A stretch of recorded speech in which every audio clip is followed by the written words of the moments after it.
welcome. Don't forget to like and subscribe and click on the bell to receive notifications.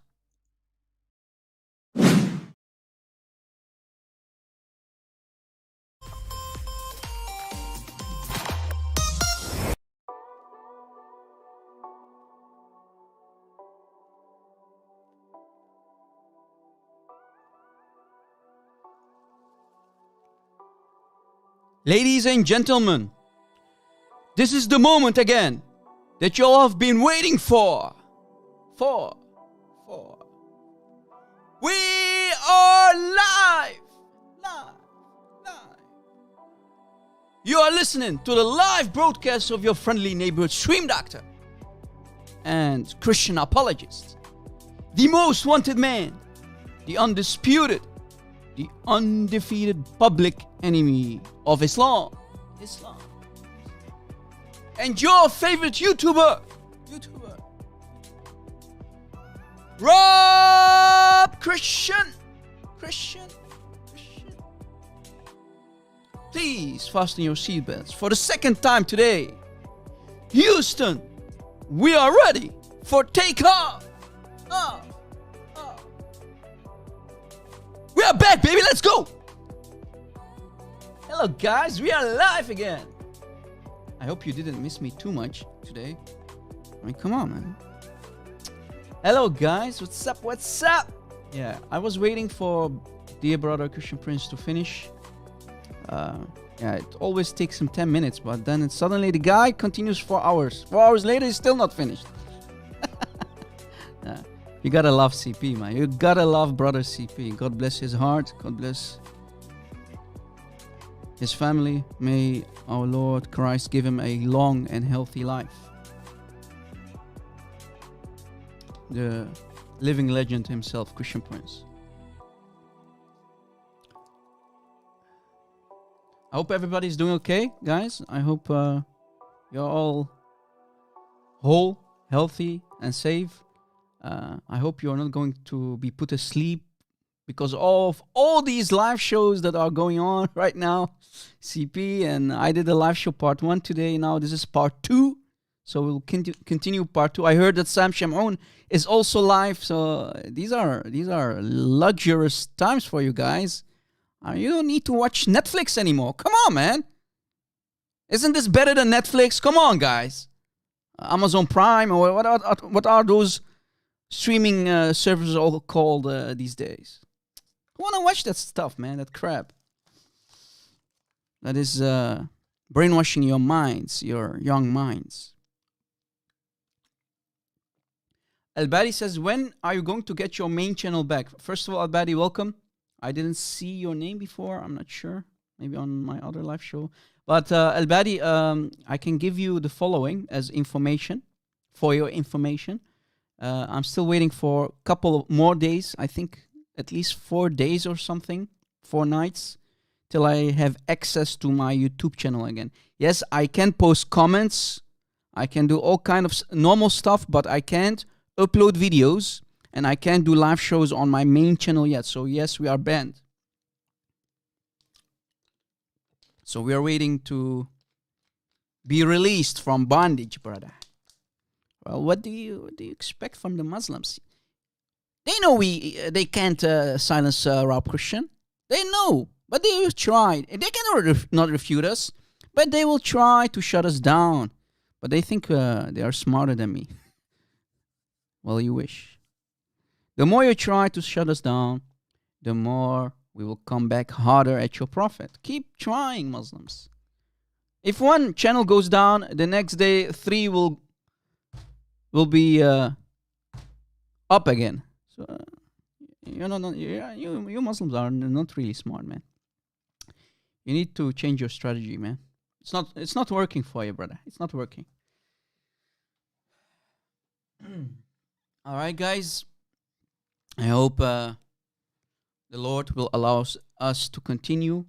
I hope in the name of Christ that the stream will be blessed. A small prayer, guys, if you don't mind, a small prayer. So our channel, our stream can be blessed. The audience who are watching, the admins. So pray with me. In the name of the Father, the Son, and the Holy Spirit, we pray. باسم الآب والابن والروح القدس نحن نصلي. We pray. Jesus, thank you again for allowing me to do another live stream today for the second time in part 2 this time. Thank you. Thank you for this awesome audience, the admins, the subscribers who are here again, our regulars, the new visitors, the Muslims who are here to learn something about their cult for the very first time and might leave Islam if they really care about the truth. Lord, bless them. Bless everybody who's here now and listening, their families, their loved ones. Please, Lord Jesus, guide us so we will speak the truth, nothing but the truth. Fill me with your Holy Spirit. Loosen my tongue today again and guide me so I can speak the truth, nothing but the truth, without any error, any shame. Lord, give us wisdom and courage to do whatever needs to be done. In Jesus' name we pray. Amen. Amen. We are back, baby, for the second time today. We are live. Speaking from Cave, Hiro. We are back, baby. Let's go. Hello, guys. Please invite everybody who you know. Invite on social media. Share the link on social media. Let's go, guys. Let's go. Are you ready? I hope you're ready. I hope you're ready again. So we will continue our live show in part 2. Guys, by the way, if you noticed, I changed something here in the back. The more time I have, I will work on my stream quality to provide for you better streaming experience. Looks catchy, right? Looks good, right, guys? Professional. The equipment, because of you guys, because of your donations, we will get there, guys. We will get there. May our Lord Christ, the name above all names, Jesus Christ, bless us and give us a long life, a healthy life, all of us, to continue bringing down the hammer on this cult, on the fake prophet of this cult, Muhammad and his man-made cult, to help those poor victims. Yes, guys, we cannot save them, but we can show them the way. We can show them the truth. And only God, only Jesus can save them from eternal damnation, right? We are here to spread the truth, and we're doing this for the glory of Christ. Nothing more, nothing less. Thank you for being here again, guys. I hope if you missed part 1, you can watch it again. It was only 1 hour, and someone told me that CP is going to go live. And out of respect for this amazing brother, when I see his live, I can't help myself, guys. I need to close my show and maybe continue, right? Because CP, he's my hero, one of my heroes, guys. So when I see he's going to go, out of respect for this brother, I will close my live show so all the people can go and watch him, right? So now that he's not live anymore, we can continue on part 2 as we said. So thanks to the Lord, we are here. We are back in part 2 of our today's topic, the SHIRK, aka blasphemy in the Quran. So thanks to the Lord, we will have the opportunity to continue, as you see in part 2, the blasphemy in the Quran and Islam. Are you ready, guys? Are you ready? Are you ready? Are you ready? I hope you're ready. Don't forget to subscribe. Smash that like button, guys. Click on the notification bell and accept all the notifications. Nowadays, it's very important to also do the last step to accept all the notifications. I think you will only see the option if you are sitting behind your computer, right? Correct me if I'm wrong, admins. You won't see that option because you have 3 options from the bell. Pick the option that says all of the notifications, so you will receive everything. Sometimes YouTube, the algorithms and whatnot, they will not notify you that we go live, and so make sure to choose the best option. That's all, right? The all. So let us continue, guys. Someone in the live chat of Brother CP, a Christian brother. I hope he's here. Is he here? I'm not sure if he's here.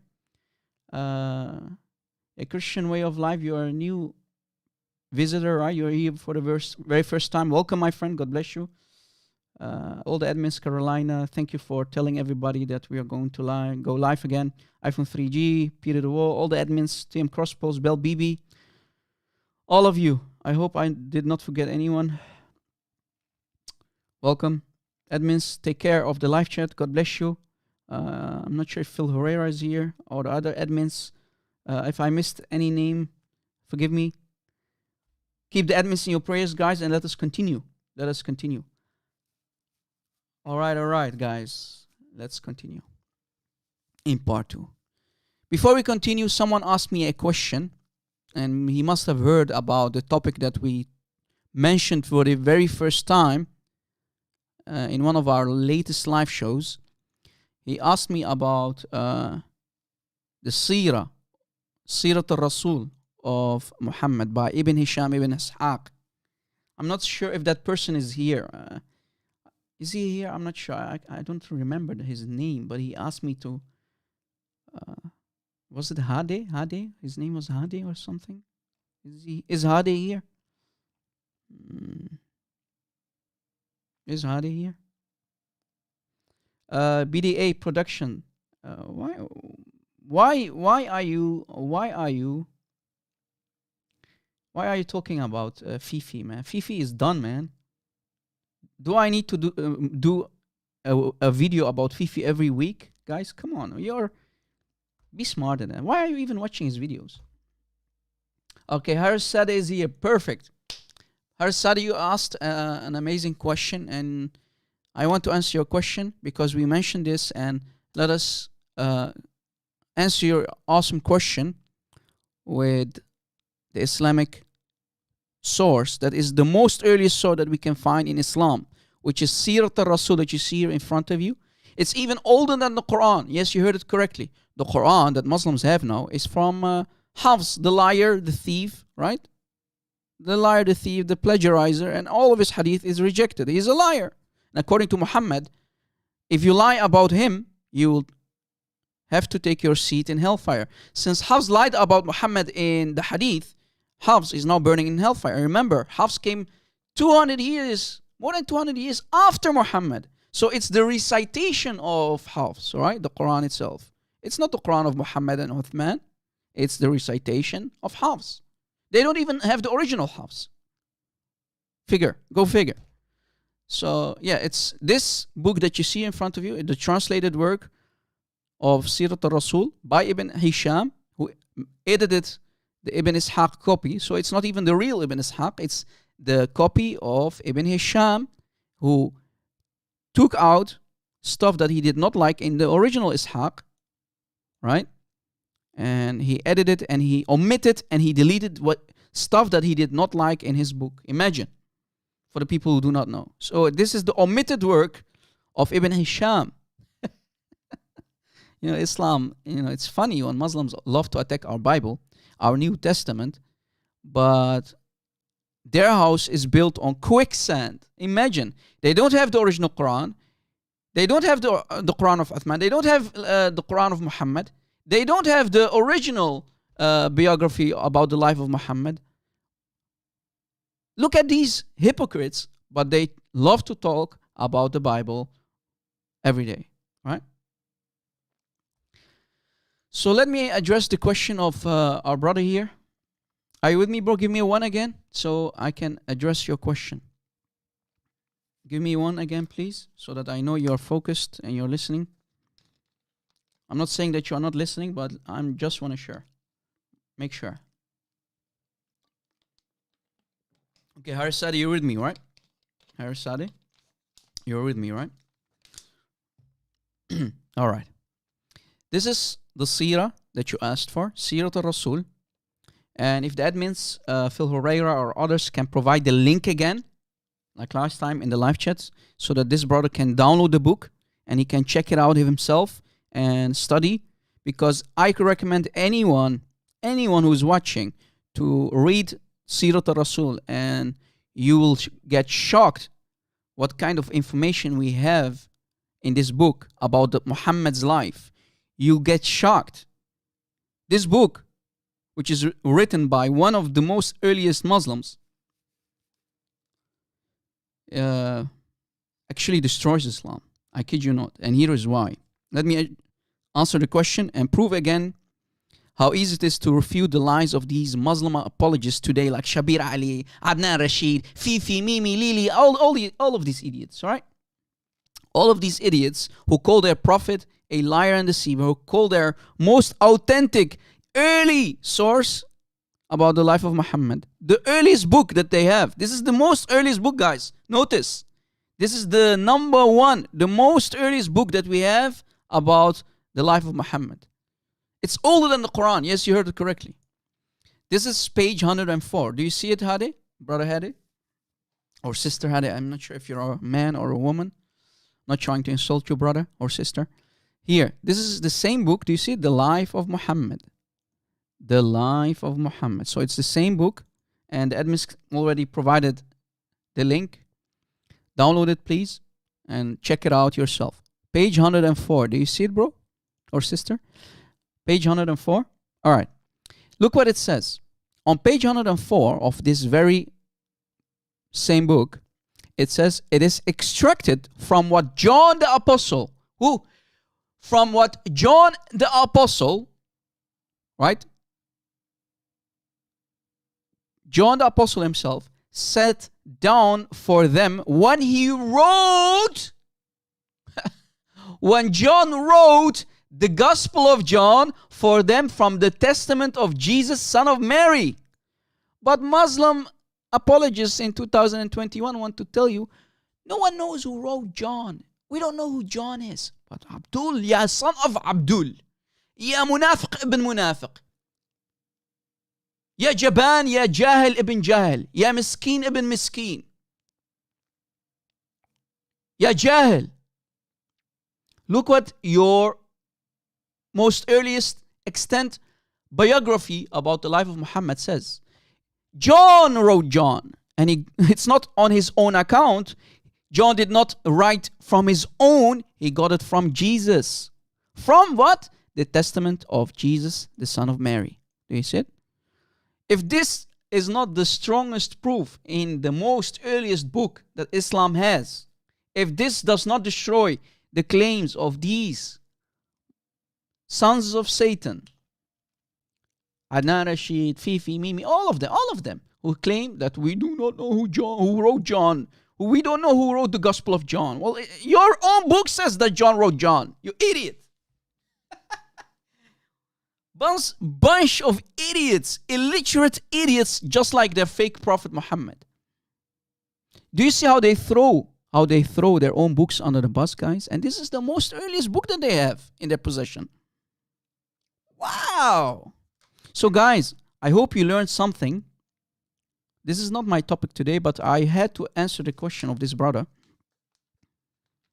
This is not my topic today, but as you see, you have learned something today if you didn't already. Never ever go to the Bible to prove what they are asking. Turn their question, their argument against them 180 degrees and give them the ball back by showing it from their own book. You said, what did you say, Adnan Rashid? Ya Adnan, Adnano, ya Adnano Rashido, ya Fifi Mimi Lili, Shabir Ali Lili. All of you, look what your own book says. I don't have to prove anything. And guys, we do not need to prove from any outside source what the Bible says, that John wrote John, Mark wrote Mark, and so on and so on, right? We have overwhelming evidence in Christianity, overwhelming amount of manuscripts and quotations of the church fathers, the early church fathers, that John wrote John, Luke wrote Luke, Matthew wrote Matthew, and the last one, right? We have overwhelming evidence. So Mr. Hadi, I hope you are satisfied with the answer to your question. Is this good or what, guys? I mean, what can you get better than this? Is this good or what? Guys, you have no idea what kind of weapon you have now in your hands.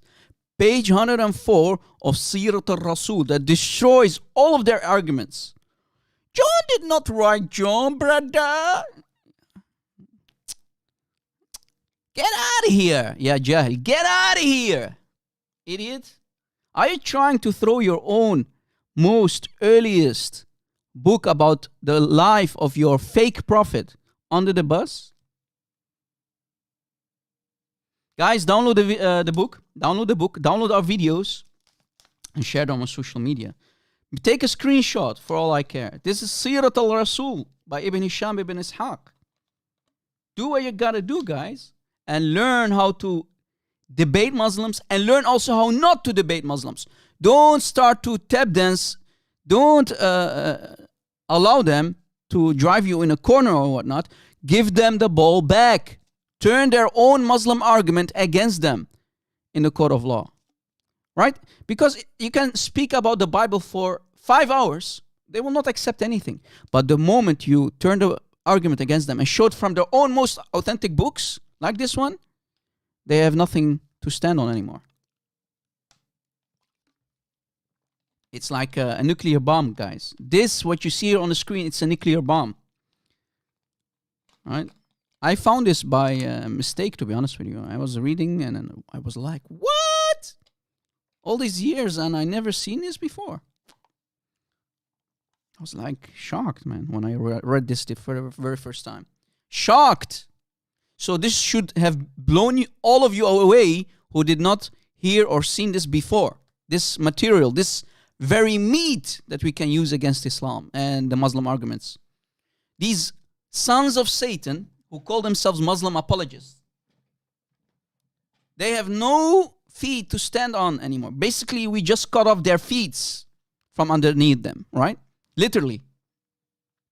Yeah, they're out of business, exactly. The Muslim apologists who attack John, who attack the Gospel of John, they are out of business. Just show them this and they have nothing to say anymore. Look how they are going to start to tap dance. Right? Brother, we don't know who wrote John, the Gospel of John. Well, according to Ibn Ishaq, he does know. And if that's not enough, Hari Sadeh, sorry if I'm butchering your name, my friend. If that's not enough, look what it says. Ibn Ishaq himself, right? Ibn Ishaq, who wrote the Sirat al-Rasul that you see on your screen,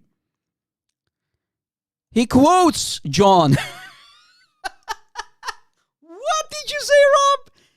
It's not enough that he's saying that John wrote John, but he also quotes from John, literally, word for word. This entire highlighted in blue, this part, he copied it from John 15. Look, John 15, verse 23. Here. All the way down. This whole verse, all the way to 16, verse 1. So this entire part is this. Do you see it? All the way to this one. Look.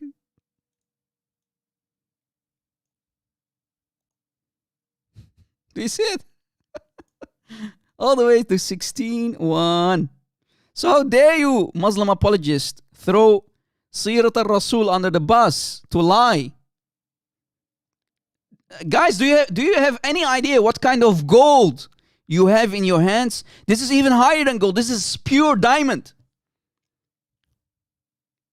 1,000 carat diamond in your hands, guys.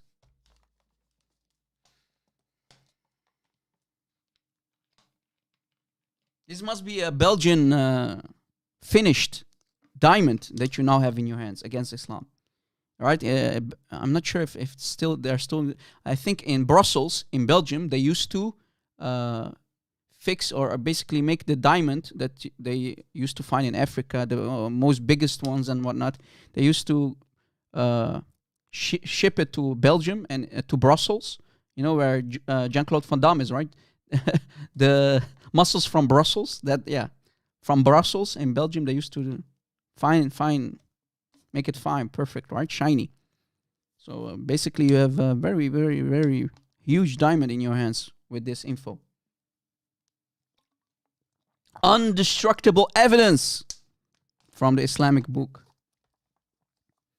Brother!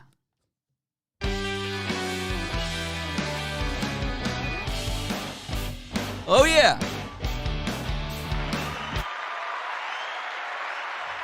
Oh yeah! Let's go, baby! All right, so I think the answer that we provided for you, my friend, should be used by any Christian when you debate Muslims.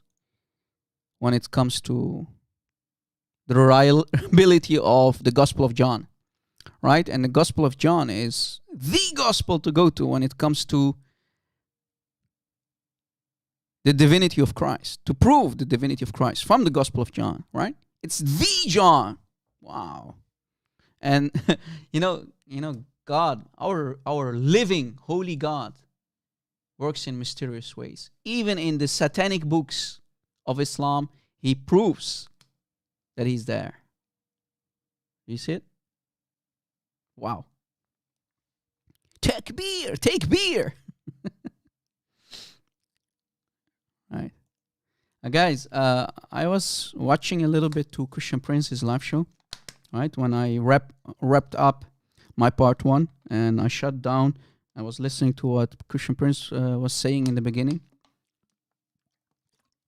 He was talking about Allah entering his creation, right? If I'm not mistaken, he was mentioning it, right? Muslims always deny. They say Allah does not enter his creation. Really? Well, according to the Quran, he does. We've mentioned in the past many times over the Sahih Hadith, right? The Sahih Hadith from Sahih Muslim, that Allah descends every night to the lowest heaven, to heaven number 1. There are 7 heavens, right? In Islam. To the lowest one to accept the prayers of Muslims. Every night, brother. They love to throw Sahih Muslim under the bus and call it Da'if Muslim, right? It's Sahih, brother, but it's Da'if. But they can do that with the Quran, right? They can lie, but they cannot say the Quran. This is Quran. Look what it says. Allah manifests himself on the mountain. And here's the ayah. And if you read the Arabic, it's even more worse, because it's talking about in the time of Moses, right? Muhammad stole it from the Bible, from the Old Testament. And it says the following. As soon as Moses, guys, pay attention, please. We need to continue, because I need to address this too before we go back to the actual topic of today. Are you with me, guys? I hope you're still with me. Are you with me? Give me one, please.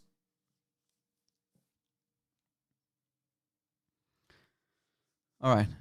Look what it says. And as soon as Musa come to our fixed time and his Lord spoke to him, so Allah spoke to Musa, he said, Lord, Musa is saying, the Islamic Moses says, Allah, show me that I may look at you. So show me yourself. I want to see you, Ya Allah, Ya Allah, Ya Allah. I want to see you. The Islamic Moses is saying, I want to see you, Ya Allah. Then Allah answers, look what Allah answers. You will never see me. You will never see me. But look at the mountain. Allah is saying, look at the mountain, brother. So, in case it stays residing in its place, then first Allah says you can't see me, then later he says you will see me. Look at the comedy here. Then you will eventually see me. But wait, you just said, Ya Ahmar ibn Ahmar. Look at this idiot false god of Islam. I mean Muhammad, because Muhammad is the one writing this, right? There's nothing called Allah. But let's assume for a second that this is Allah. You just said to Musa, you will never see me. And then suddenly you say, you can see me? What is this nonsense, man? This is a divine book, brother. You Muslims claim that this is a divine book. What? First you say to him, you will never see me. Then you say, then you will eventually see me. What is this contradiction in one ayah, man?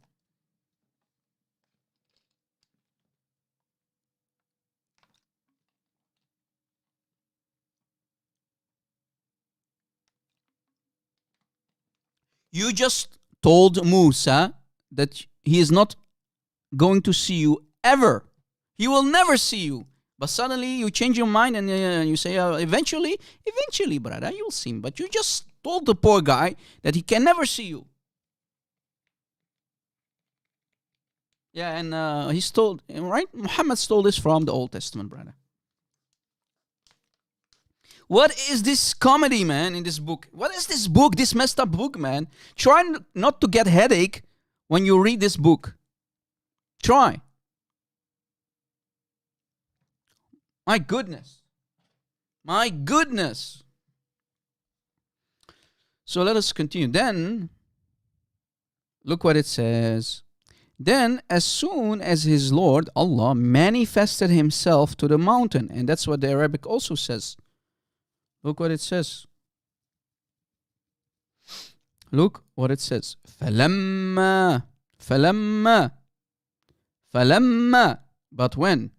فَلَمَّا تَجَلَّى رَبُّهُ لِلْجَبَلِ What does it mean?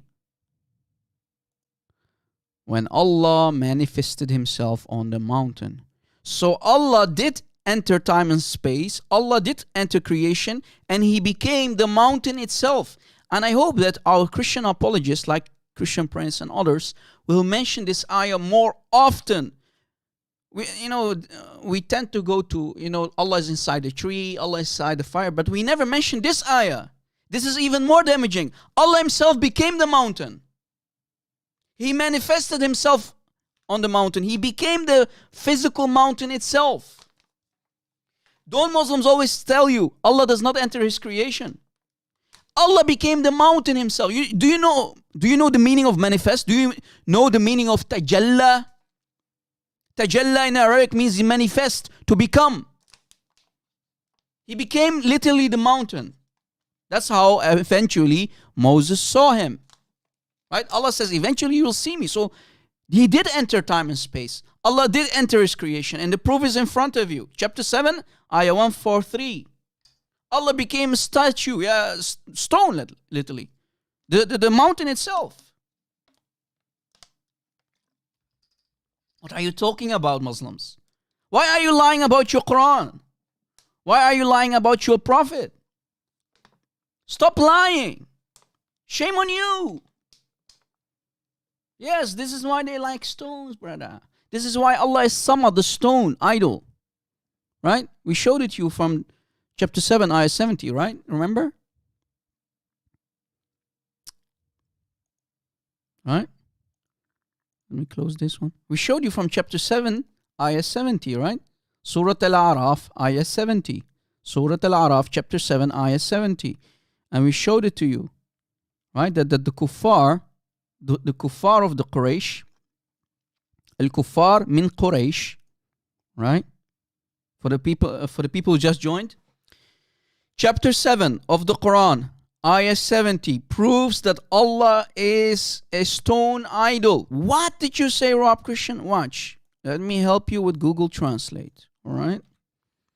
Al-Kuffar min Quraysh. The infidels from Quraysh. We discussed it in part 1, but I need to mention it again for the people who just joined, who did not see this before. According to chapter 7, ayah 70, Ibn Kathir, Tafsir, it says that Al-Kuffar, the unbelievers, the infidels from Quraysh, those are the tribe of Muhammad, the family of Muhammad. Let us continue reading. That Muhammad bin Ishaq, he mentioned that they used to, these kuffar from Quraysh, these infidels from Quraysh, used to worship the asnaman, which means the statues, the idols. Look. إنهم كانوا يعبدون الأصنام, right? Isnami. So look what it says. If we put it again in translate, Google is your friend. Look what it says. They were worshipping idols. Do you see it? The family of Muhammad, the Quraysh, the tribe of Muhammad, they used to worship idols. So the context is these kuffar, these infidels, these pagans used to worship idols. That's the context. Now look what Ibn Kathir reports in his tafsir, right? And he's quoting Muhammad bin Ishaq, for example, here. And he continues, he's saying, فَمِنْهُمْ, right, one of these idols, فَصْنَامًا فَصَنَمْ يَقِيلُ لَهُ. So one of the statues, فَصَنَمْ يَقِيلُ لَهُ صَدَى. Copy. One of the statues was called, and we mentioned in our last part 1, that Google is translating Soda, the name of the idol, as echo, because that's what Arabic means, right? But it's called, one of the idols was called Soda. Did you catch it? So it's an idol of Mecca. This is one of the idols of Mecca. Did you catch it, guys? Are you still following? Soda.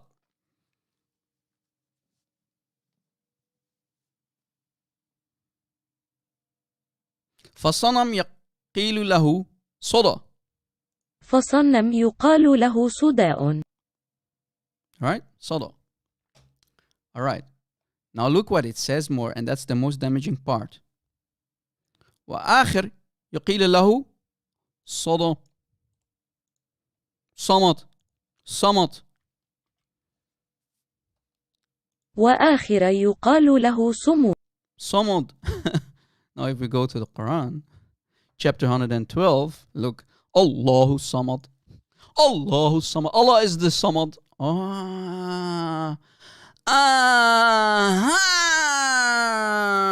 Now I understand where Rob Christian is going to.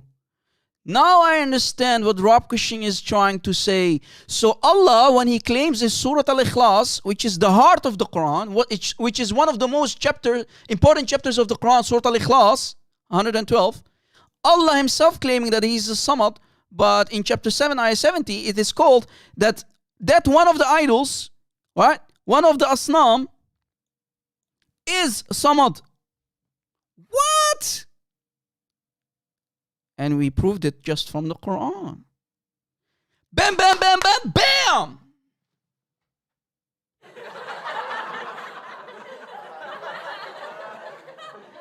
Allah is a pagan deity, exactly. He is the idol himself, and he just proved it himself. Did you catch it?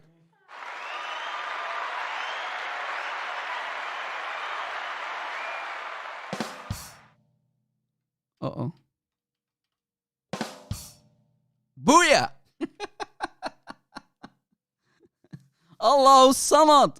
Allah is that same Samad that Ibn Kathir is talking about in chapter 7 of the Quran. This is Quran, guys. Chapter 7, ayah 70. Do you see it? Surah Al-Araf, ayah 70. Al-Quran Al-Azim. Ibn Kathir. Now I want a Muslim to call me and say that Ibn Kathir is a disgusting liar, he's a disgusting deceiver, he is a munafiq, he's a liar, he's a fake Muslim. Is there any Muslim? Is there any Muslim who can do that for me, please? Can you say La'nat Allah ala Ibn Kathir? May Allah curse Ibn Kathir for saying that in his book? Can you say that? La'nat Allah ala Ibn Kathir? May Allah destroy Ibn Kathir. May Allah curse Ibn Kathir. Can you do that for me, please? Live on air. I want to record you saying it. Any? Fifi? Is Fifi there? Brother Fifi busted CP, brother. Fifi, I challenge you to make a video and say, Rob Christian, Ibn Kathir, La'nat Allah alayhi. May Allah curse Ibn Kathir, the student of Ibn Taymiyyah.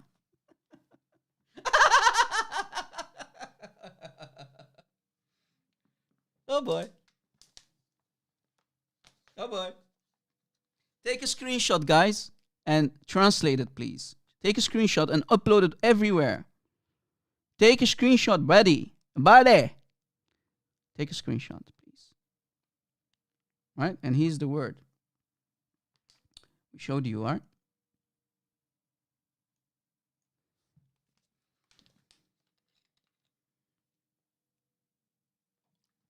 Again, this is Ibn Kathir, chapter 7, ayah 70, proving who As-Samad is.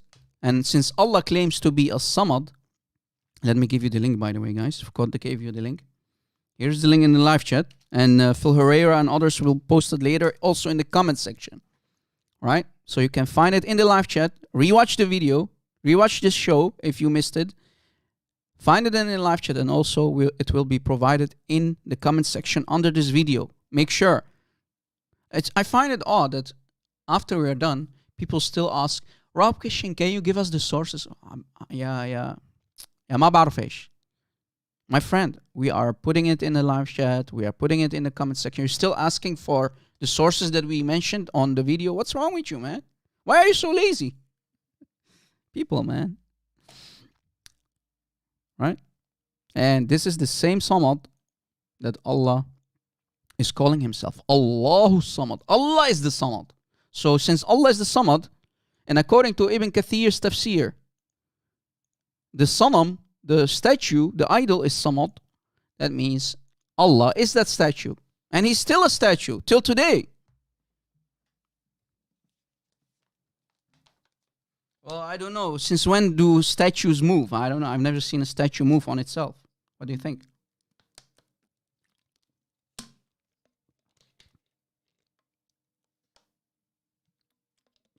Yeah, an idol. An idol, guys. A statue. That's what it's called, right? Asnam, as-sanam. Asnam, as-sanam. Asnaman. As-sanam is singular, asnam plural, which means statues, idols, right? Copy. Google Translate. Idols. You see it? The plural. أصنامنا. Google Translate needs to learn how to read Arabic, but yeah, you get it. You get the idea. Right? Allah is the statue of the Quraysh, and he is still the statue of the Quraysh till today. And they dare to say, we are not pagans. We Muhammadun, we Muslims, we are not pagans. No. Of course you are not pagans. But you certainly worship the same pagan idol that is called a Samad of the Quraysh of Muhammad, the family of Muhammad. Asnaman, yeah. Asnaman. Sanam, Asnaman. As-Sanam. Any Muslim guys? Is there any Muslim who dares to call me? And by the way, before I started the live show, look at this idiot, Nadir Ahmed. He sent me a message. He says, Rob Christian, I'm not sure if I can make this bigger. Can I make it bigger? Settings. Let's see if I can make appearance. Can I make it bigger for you guys too? High contrast. I don't think I can make it bigger. It's not going to work. But for the people who have better eyes than me, it says the following. Nadir Ahmad, this is that idiot who debated the apostate prophet. Look what he says. He sent me a message and he says, stop running away, you coward. So he's calling me a coward. Abdullah, I'm live almost every day. What's wrong with you? Who is running? I'm live every day. You don't dare to call me. Why? And you are calling me a coward? He says, I want to debate you all. Okay, I'm here. Call me. You promised me to call me. Ya munafiq. You said earlier, you sent me a message a couple days ago, and you said, I'm going to call in. Where are you? And you're sending me a message, and you're calling me a coward? Who is the coward? Who is not showing up? Lord have mercy. I'm going live twice a day. Right? Today, this is the second time that I'm going live. Part 2. And he's still calling me a coward. Look at this liar, man. Look what he says. Don't play in hide and seek. Who is hiding, you idiot? You don't know Quran or any Islamic sources. Okay. Well, maybe you're right. Maybe Rob Christian is a jahil like you. Right? It proves, right? And he says, go bring 600 people to watch our debate. He's now acting like Zakir Naik. Zakir Naik said, you have to bring 2,000 people, brother. That's what he said to David Wood. You have to bring 2,000 people, brother. Then I will debate you. 2,000 people? And now this idiot, this nobody, I have no idea who Nadir Ahmed is, honest to God. I've heard his name before once, but I've never seen this kid before. I never spoken to him in an actual debate. I never debated this guy. And so who are you to bring 600 people, man? I will destroy you. Okay, well, I'm here. Come destroy me. I love you to destroy me. I am getting disgusted by your evil cult day in, day out. I am disgusted talking about your fake perverted prophet, sexual perverted prophet. Come and destroy me. Maybe you'll finally end my career, man. You weak fool.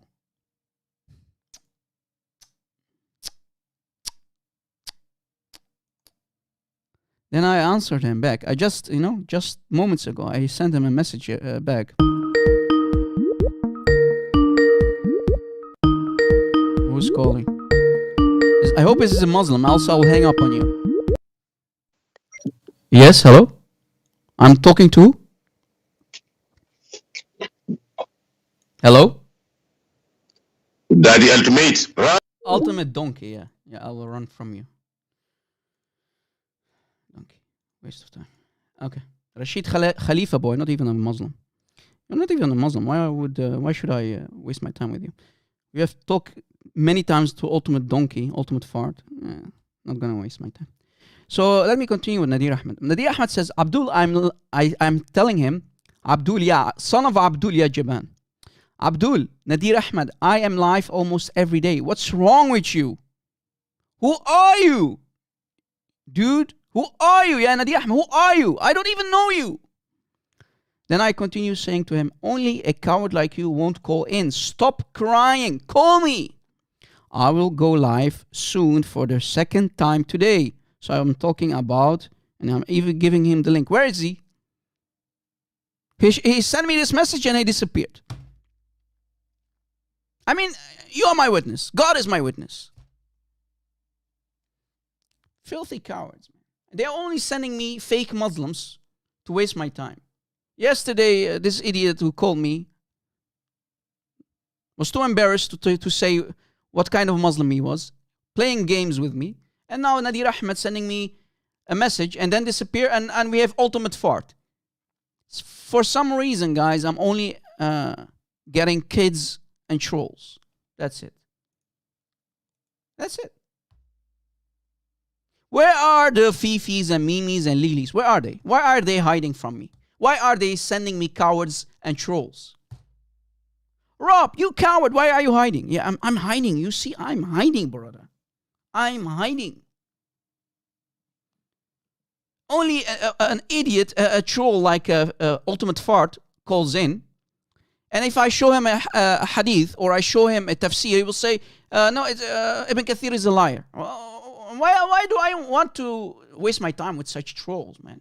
Ibn Kathir is a liar, brother. I'm Quran only. And when you go to chapter 9 of his Quran translation of Rashad Khalifa in chapter 9, Surah At-Tawbah, he changed the name of the surah. Not only that, he removes the last two ayahs. I kid you not. So why do I want to waste my time with a wannabe Muslim? I am talking about Islam. Bring me real Muslims, man. Rashad Khalifa, your master Rashad Khalifa, removed two ayahs. So he even played with the Quran. Not only that, he got killed for it. Muslim Sunnis in the 90s went to his mosque, that wannabe Muslim mosque, and they stabbed him in his heart. They killed him. We showed you the video from, what was his name? Imam Bilal Phillips of Canada, laughing about it. He was enjoying that Rashad Khalifa was killed by his brothers. He called him a hero of Islam, the one who murdered him. He said, Bilal Phillips said, a brave brother, and I quote, he said, a brave Muslim brother, a Sunni brave Muslim brother, went in and stabbed him to death. They were happy about the fact, right? You saw the video, right? On my main channel. Go watch it if you didn't. What's wrong with these people, man? Sending me trolls and kids. Anyway.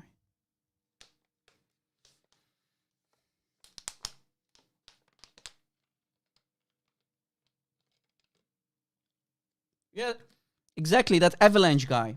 It's an avalanche. It's tsunami. That same guy from Canada, right? Same Imam Bilal Phillips. That's the same guy who was proud about his brother who killed Rashad Khalifa in the 90s. It's going to knock us over. It's going to be a tsunami of apostates, brother. Yeah, Salafi Imam, right? Terrorist. Any Abdul? Any Abdul? Yalla ya Jaban. Stop hiding from me. Yalla ya Fifi. Mimi, Lily. Stop hiding from me. I'm here. I know you're watching my videos. I know you're watching. And you're proud of it. You're proud about it, right? Yeah, Lily. Oh, you're proud about it. Right? Yeah. You're proud about being a jahil, munafiq, coward, a jaban. I know you watch our videos. I mean, you've seen Mansour is watching my videos.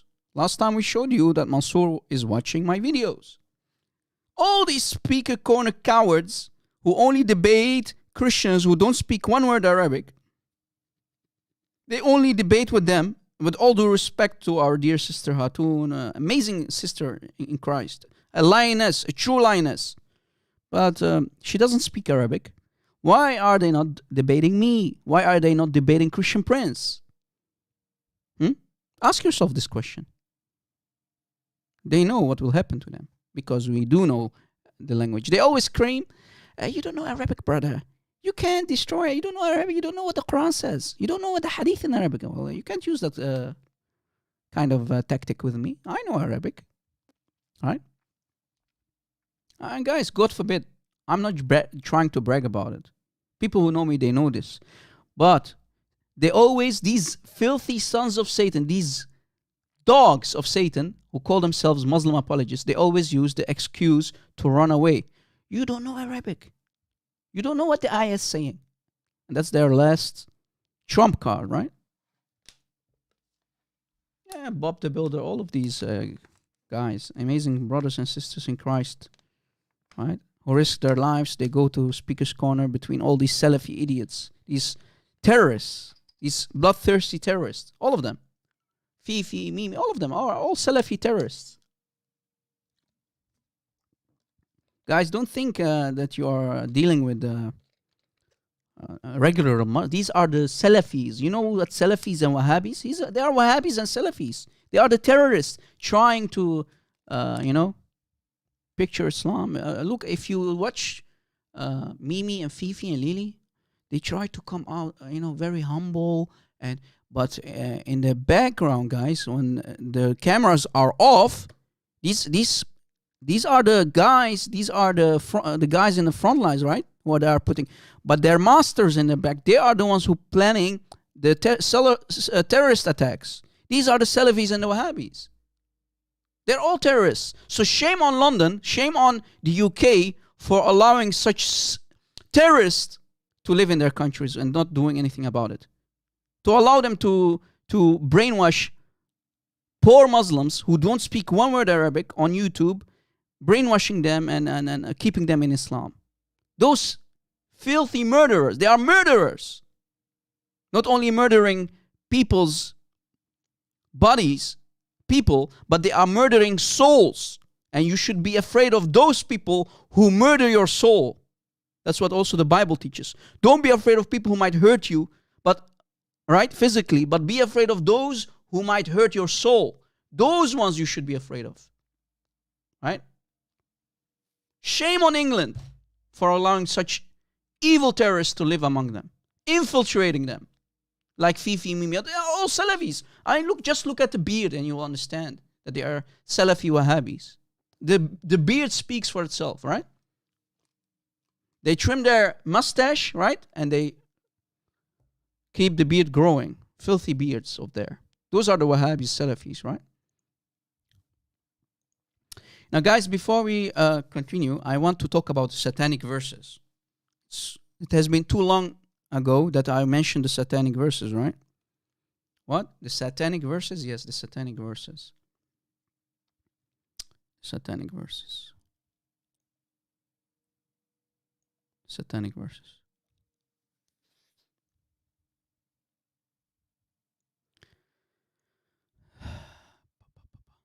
Just a second, guys. Okay. The satanic verses. Guys, are you focused? Because this is a very important topic that Muslims love to tap dance around and they love to run from it. And they will try all kind of mental gymnastics to try to deceive you that there was nothing called satanic verses in the life of Muhammad, in the historical life of Muhammad. Right? How many times have you heard from Muslims, oh, the satanic verse is a lie, it's da'if? How many times have you heard about it?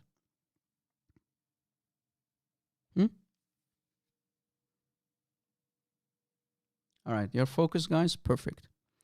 Chapter 53, all right, chapter 53, Surah An-Najm, the stars, ayahs 19, 20. Look what it says. So did you observe the idols, Allat, Al-Uzza, Wal-Manat, the three daughters of Allah, of the Quraysh? Yeah, the daughters of the Samad. The Samad himself, Allah. We just proved it to you that Samad is Allah. Allahu Samad. Samad was the statue, idol of the Quraysh. And these are his intercessors. The supreme moon idol had three daughters. Allat, Al-Uzza, wa Al-Manat. Allat, Al-Uzza, wal-Manat. Al-Thalitha, Al-Akhirah. The last, the third, the last, right? Manat. And then Allah says, Muhammad, what? What? These are daughters? Now read it in context, guys, and try not to laugh. Some people, they don't pay attention to what the ayahs are saying. Those three ayahs, read them in context. Let me make it a little bit smaller. Yeah, to show everything on screen. So look what it says. And the third, the Manat, Allat, Al-Uzza, wal-Manat. What? Allah is saying, for you the son and for him the daughter? So you're giving him son and you're only giving me daughters? So Allah himself even is not denying that he has daughters. He's only saying, you're only giving me daughters? I want sons, man. Allah doesn't like daughters. What? For you the son and for him the daughter? For Allah the daughter? That is not fair. That is surely not fair. That's unjust, brother. I want sons. I don't want daughters. Allah gets jealous, yes. And they say to you, look, Allah is denying the satanic verses. Well, that's a lie. Allah is denying Allah. No, he only wants sons. He wants sons. He doesn't want daughters. And guys, pay attention. If we read the ayahs carefully, and we read the story, the historical event that happened to Muhammad, Satan himself giving him satanic verses on his tongue, and Muhammad giving the satanic verses to the Quraysh, the same Quraysh, right? Delivering the satanic verses to them. The satanic verses used to be where? Between the ayahs 20 and 21. Right here. And supposedly Jibreel abrogates them by the command of Allah. Here. So Satan throws تِلْكَ الْغَرَانِيقِ, right? Immediately after ayah 20. Here, guys, do you see my cursor? Here. Between 20 and 21. So Allah says, وَمَنَاتَ الثَّالِثَةِ, and then he says, تِلْكَ الْغَرَانِيقَ الْعُلَى إِنَّ شَفَاعَتَهُنَّ لَتُرْتَجَى. That's Satan here coming in between 20 and 21. Putting it on the tongue of Muhammad. Wait.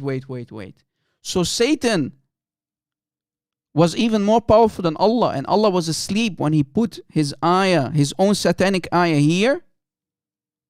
تِلْكَ الْغَرَانِيقَ الْعُلَى إِنَّ شَفَاعَتَهُنَّ لَتُرْتَجَى. Meaning, these are the high exalted cranes. These are the bird idols. Crane idols, birds. Who are they? Allat, Al-Uzza, wal-Manat. Right?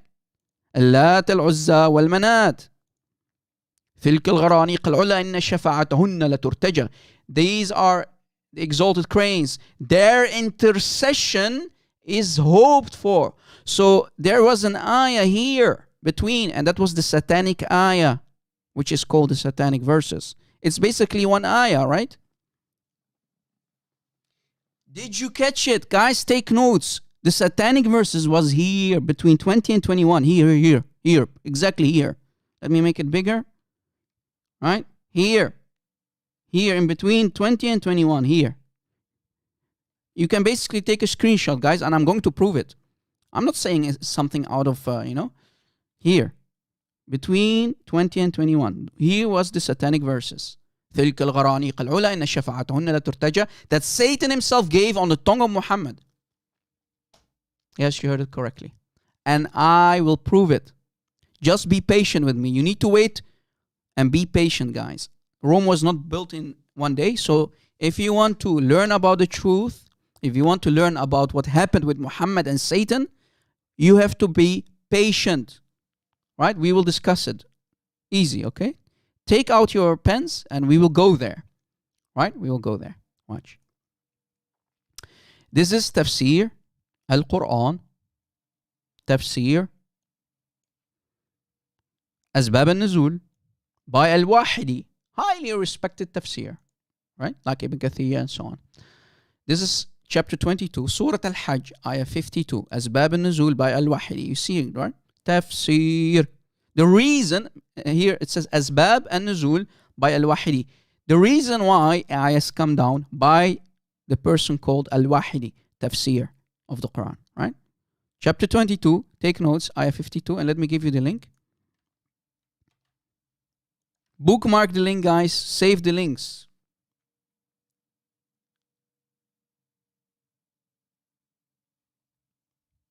Are you ready, guys? Are we ready? Are we ready? We are ready, right? I hope you're with me, guys. I hope I'm not putting you asleep.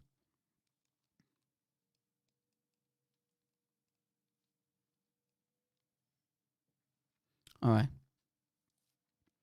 Never send me a messenger or a prophet before thee. The commentators of the Quran said, when the messenger of Allah, Muhammad, Allah is praying on him and submit to Muhammad, saw that his people were shunning him. Who? The Quraysh, his own tribe, right? The Quraysh. He was aggrieved by their rejection, so they rejected him, as you know, right? His own family rejected him. Only a couple of people accepted him as prophet, right? Only a couple of people. They were really rejecting him, and he was really, right? He was sad about it, by their rejection of him, of his message of Allah, right? He brought them and secretly wished that Allah, exalted is He, revealed something to him which would bring him and his people, the Quraysh, closer to each other. You see it?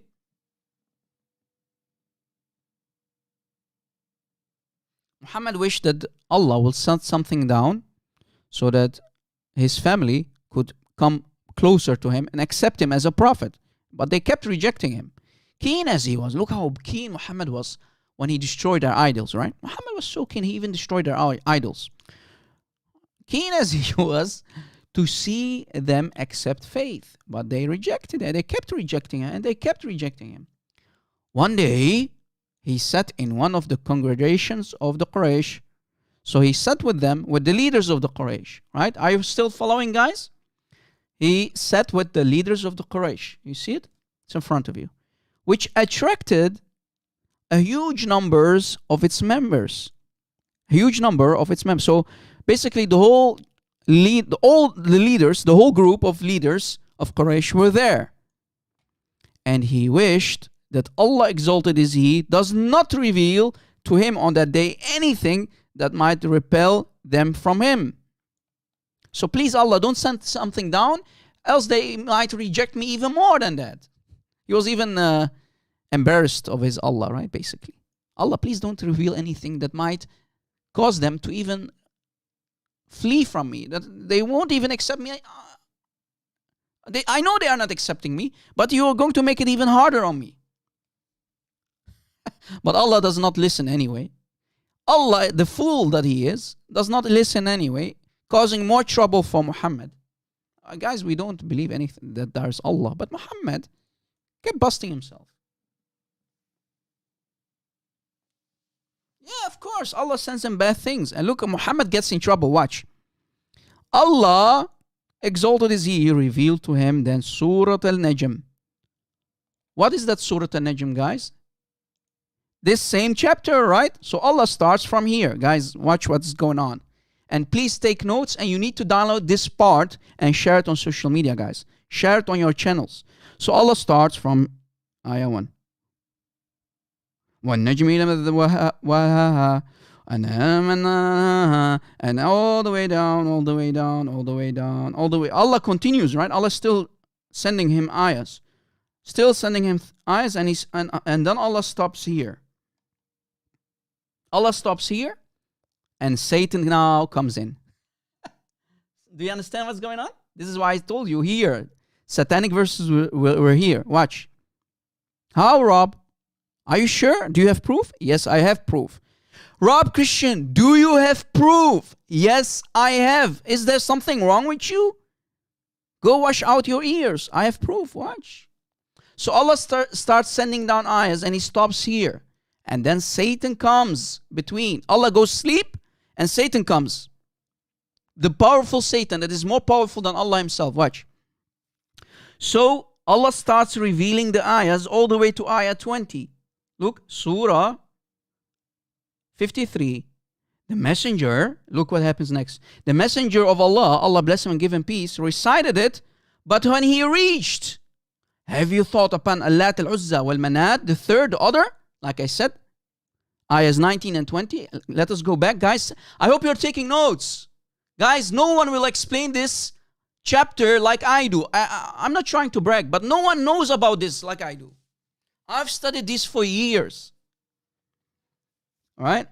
You're getting meat here. You have the luxury to understand what is going on with Muhammad and the satanic verses and Satan. So Allah stops here. He stops here. And Satan, who is more powerful than Allah in Islam, jumps in between. That's what the tafsir is saying. Then the devil jumps in. Where? Immediately after ayah 20. Look, ayah 20. Allah stops here, and Satan basically says to Allah, stop. It's my turn now, Satan is saying. Shaitan is saying, Allah, stop. It's my turn now. And watch. Immediately after ayah 20, the devil put on his tongue what he had secretly wished and hoped for and said, تِلْكَ الْغَرَانِيقَ الْعُلَى إِنَّ شَفَاعَتَهُنَّ لَتُرْتَجَى. These are the satanic verses. These are the mighty cranes, the bird idols, the gharaniq, the exalted bird idols, Allat al-Uzza wal-Manat. And their intercession is hoped for. Satan, this is now Satan talking to Muhammad.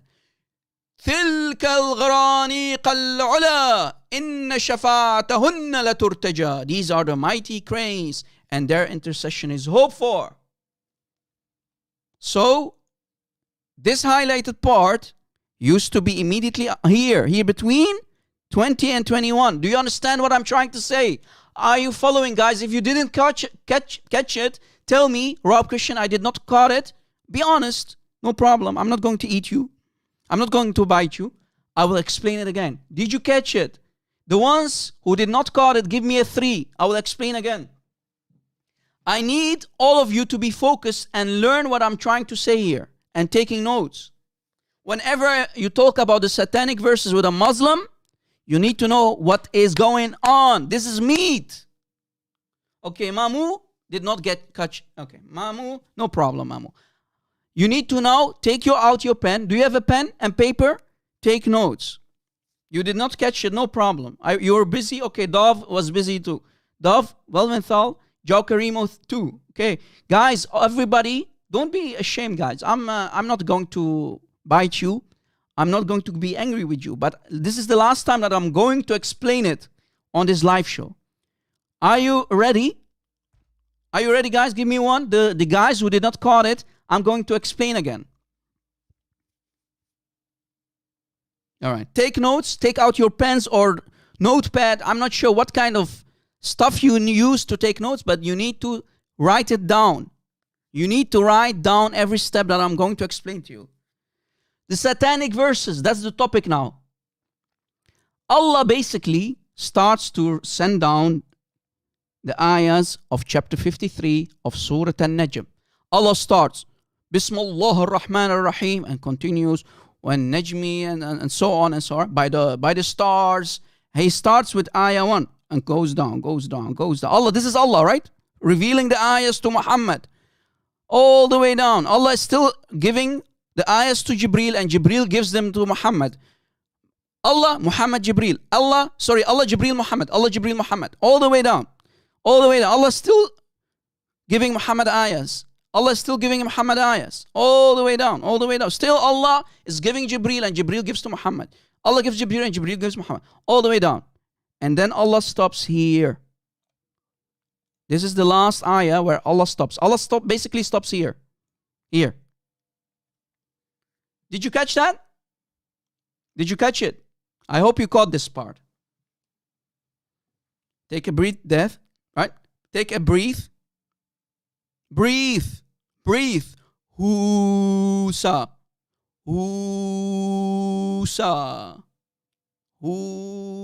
Okay. Now I'm going to continue. So, Allah stops here. Muhammad caught it. Muhammad got the final ayah, which is 20. Then, now take the second note. Satan's come. Satan himself, Shaitan, comes and he jumps here in the middle. Immediately after ayah 20. That's what the tafsir is saying. I'm not saying it's the tafsir. Look. Have you thought upon Al-Lat, Al-Uzza, Wal-Manat, the third order? What is this part? That's this. Right? This part. And Allah stops here. Then the devil jumps in immediately after ayah 20. He stops Allah. Allah stops. Allah takes a nap. Maybe Allah goes to drink a cup of tea. And he stops sending Jibreel. Satan comes now. After ayah 20. And Satan here between 20 and 21. Satan jumps in and delivers the satanic verses on the tongue of Muhammad. Now, did you catch it now? Did you catch part 2 of my explanation? This is basically part 2 of the story. Satan comes and says to Muhammad, and he put it on his tongue, تِلْكَ الْغَرَانِيقَ الْعُلَىٰ إِنَّ شَفَاعَتَهُنَّ لَتُرْتَجَى. These are the satanic verses in Arabic. Right? The devil put on his tongue, immediately after ayah 20, the devil put on his tongue what he had secretly wished and hoped for, and said, now Satan is going to give Muhammad the satanic verses. تِلْكَ الْغَرَانِيقَ الْعُلَىٰ إِنَّ شَفَاعَتَهُنَّ لَتُرْتَجَى. This highlighted part is the Satan word. These are the words of Satan. This is why they are called the satanic verses. Husa. Are you caughting it now? Did you catch it now, Joe Karimo? Dov Valental and the other guy? Mamu. Did you catch how easy it is to understand it now? Did you caught it now? Please don't hesitate if you did not understand it, guys. Come on. I hope you caught it now. Please don't waste my time. I hope you caught it. Did you catch it? Which tafsir? This is Asbab al-Nuzul. Go to any tafsir. You can go to Al-Jalalain, same story. Same story, chapter 22, ayah 52, which is explaining chapter 53. Right? So, what happens next? Rob, Christian. Let me drink something, guys. Okay, let us continue. Satan finished the job. Satan does damage control. Satan does the damage on Muhammad's tongue. And Muhammad delivers this part here. The satanic verses to who? To his family, to the Quraysh. Look, when the Quraysh heard the satanic verses, they heard what Satan gave to Muhammad, and Muhammad giving the satanic verses to them, they were really happy. Muhammad, you are saying beautiful stuff about our idols. Thank you so much. You are saying beautiful stuff about Allat, Al-Uzza, wal-Manat. Look, these are the beautiful words of Satan about Allat, Al-Uzza, wal-Manat. Right? The idols of Mecca. Look, when the Quraysh heard this, they were very pleased with Muhammad. The messenger of Allah, bless him and give him peace, carried on reciting until the end of the surah, and then did sujood, act of worship. He prostrated, right? So what did Muhammad do? Without knowing that Satan gave him satanic verses, basically what Muhammad did, so Satan's word are ye, right? تلك الغرانيق العلا إن شفاعتهن لا ترتجى. Satanic verses are still here. And Muhammad continues reciting the rest of the chapter to the Quraysh, all the way down. All the way down. Muhammad, this is Muhammad, right? Delivering after supposedly Jibreel giving the entire surah to him. Muhammad still reciting, hey, ya Quraysh, these are the eyes of Allah. These are still the eyes of Allah that contain the satanic verses. The satanic verses are still there. Do you understand what I'm trying to say, guys? All the way down. Still, Muhammad is not finished. Still all the way down. All the way down. And here Muhammad finishes. And what does Muhammad do? He bows down and prostrates to the idols of Mecca. You see it? Command of prostrate. So Muhammad bows down to Allat, Al-Uzza, wal-Manat. And look what happens. All the Muslims, after they see Muhammad prostrating, sujood, act of worship, he bows down. All the Muslims bow down and worship the idols. All the mushrikun, all the idolaters, all the unbelievers of Quraysh started to do the same, following Muhammad after he giving them the satanic verses and reciting the entire chapter. All those who were there, everyone, Abu Bakr, Umar, all of them became mushrikun. All of them started to worship the idols. Did you catch it? All of them, one by one. All of them. The whole generation, the whole first generation of Muslims who were present started to worship the idols. Look. Except two very old people who had very bad health. They were very old, you see it, advanced in age. They could not bow because they had pain in their back, basically. They could not prostrate. What did they do? They grabbed dirt from the ground, dust. You see it? They grabbed a handful of dust and put it on their foreheads instead, as if it is basically doing the same. But because they cannot bow down, they are too old, right? They have pain in their back. They have back problems of their age. They put dust on their foreheads instead. But actually, they are doing the same. They are also prostrating, but they cannot do the physical act, basically. That's what it says. It's in front of you. Right? That was Al-Walid ibn Mughira and Sa'd ibn al-As. Right? Those two people. Then, look what happens.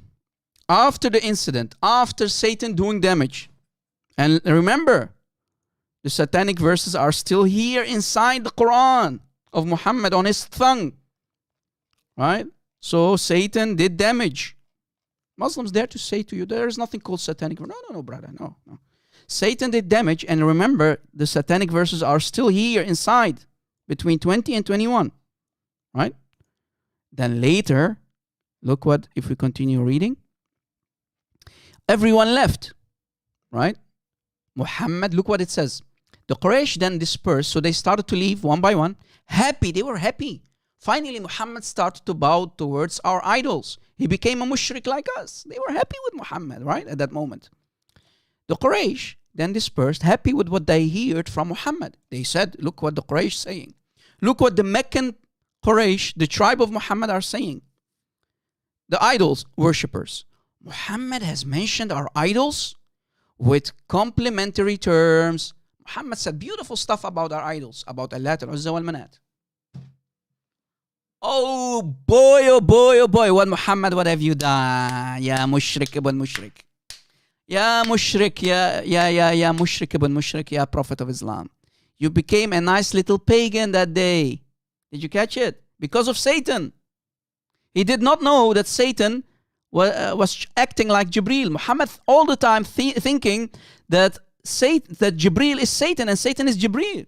So guys, I can show you from other sources that Satan could shapeshift and come in the form of Jibreel. I kid you not. Satan used to come in the shape of Jibreel to visit Muhammad. It's in their books. Satan was very powerful, guys, in the time of Muhammad. He was a shapeshifter. And he came. This is why Muhammad was confused, right? He thought that it was Jibreel. If Muhammad knew that it wasn't Satan, it was Satan himself, he would have never delivered the satanic verse, right? Guys, think with me here. Muhammad thought that it was Jibreel. He did not know it was Satan. He got busted by Satan. And Allah was silent. Allah did not do to stop Satan. They did not nothing. Allah was standing and watching. Mamu, Satan came in the shape of Jibreel. Are you understanding what I'm trying to say? Are you hearing the words that are coming out of my mouth? Do you understand the words that are coming out of my mouth? Rush hour.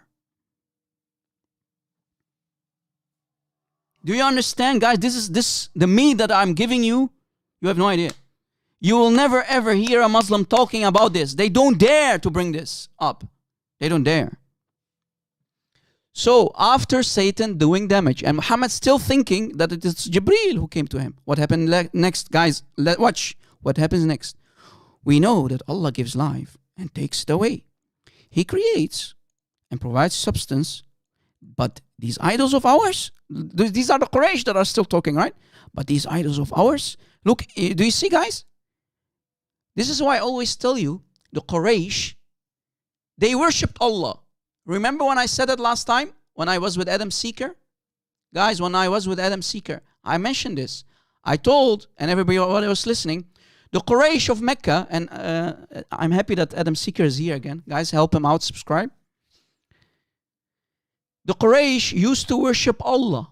Do you see it? They worship Allah. It's in front of you. We know that Allah, these are the Quraysh of Mecca. We know that Allah gives life, they are saying, and takes it. So Allah is the supreme moon god of the Quraysh. He creates and provides substance. So He creates life.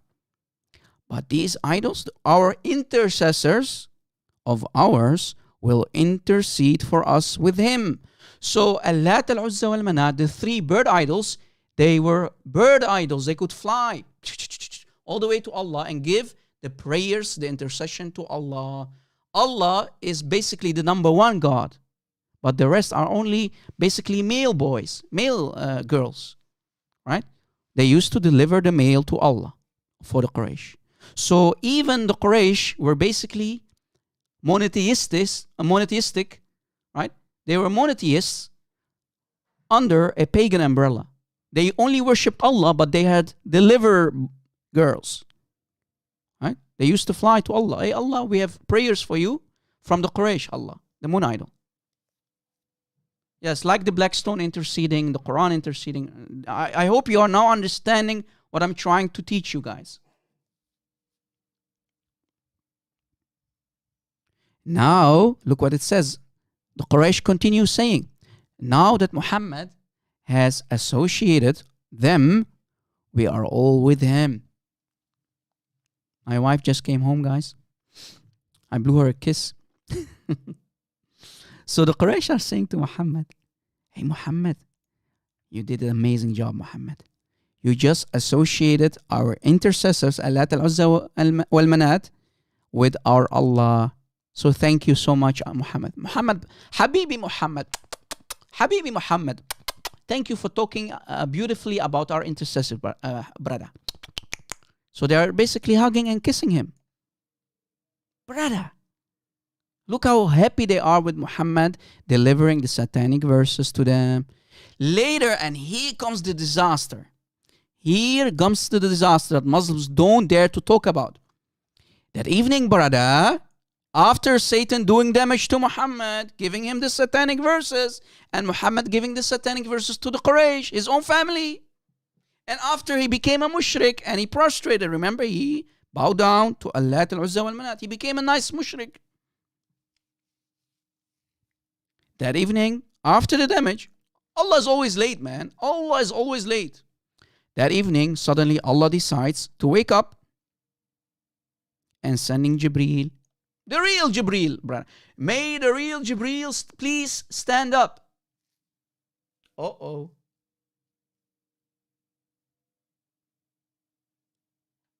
Mamu, do you want me to block you, Mamu?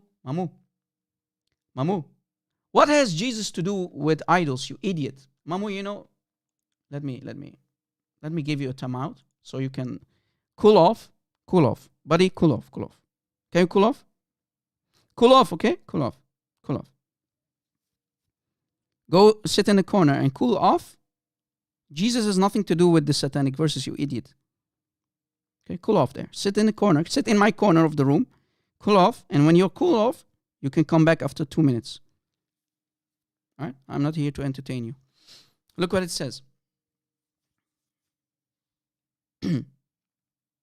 Look, that evening, Jibreel comes. The real Jibreel. May the real Jibreel stand up. Okay, I'm here, brother. I'm Jibreel. He comes to see Muhammad and give him peace and said, Oh Muhammad, Habibi Muhammad, what have you done? Ya Jahil, what have you done, Ya Muhammad? Jibreel, this is Jibreel, spanking Muhammad, right? Jibreel starts to spank Muhammad. Jibreel, what have you done, Jibreel? Like, Muhammad, what have you done, Muhammad? Ya Muhammad, what have you done? So Jibreel starts to spank Muhammad. This is Jibreel, and this is Muhammad, right? And Jibreel starts to spank Muhammad. That night, Jibreel comes and starts to spank Muhammad. What have you done? Spank, buddy. Keep spanking him, Ya Jibreel. He just delivered the satanic verses to the Quraysh, and if that's not enough, he even did sujood. He prostrated to the idols. And all his followers, Omar, Ali, Abu Bakr, all of them who were there started to do the same. They all became mushrikeen. What have you done? Jibreel is saying him while spanking him, you recited to the people, to the Quraysh, and the Muslims, everyone who was there, that which I, Jibreel, did not bring from Allah. Did you catch it? So Jibreel starts to spank Muhammad. And you said the satanic verses, what I did not say to you. Those were the words of Satan. Wow.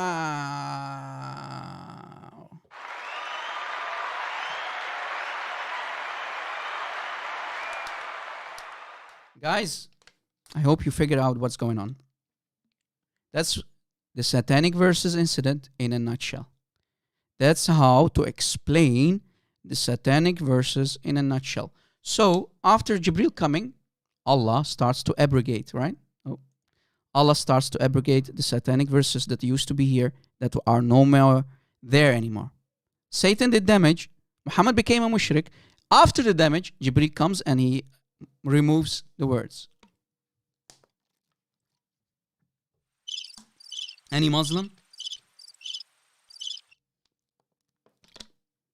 Is there any Muslim?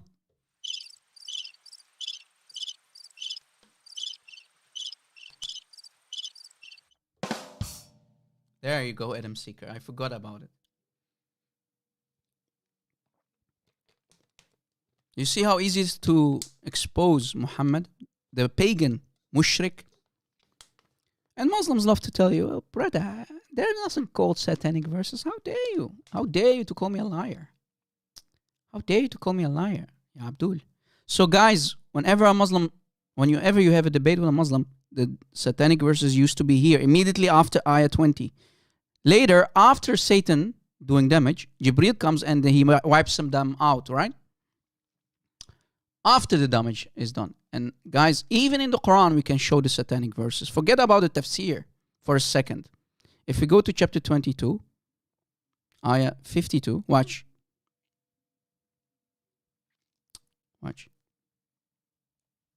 Let me make this smaller.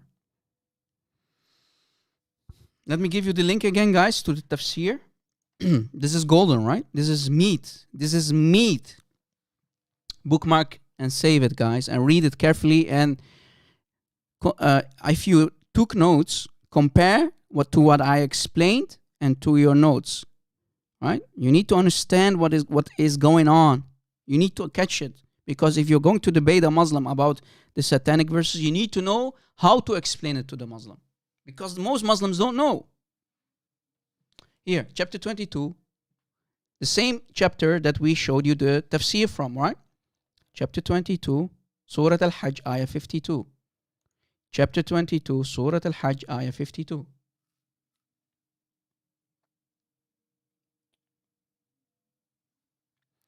And all the noble messengers or prophets whom we sent before you, it occurred with all of them. Muhammad needs to lie about Abraham and so on, David, all of the messengers. He needs to lie about all the prophets and messengers. Do you see it?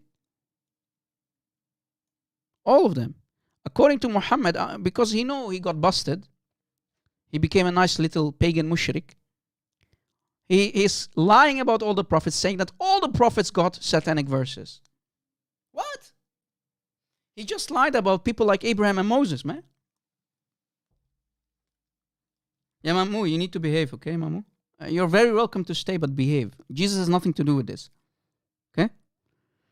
And all the noble messengers or prophets whom we sent before you, it occurred with all of them.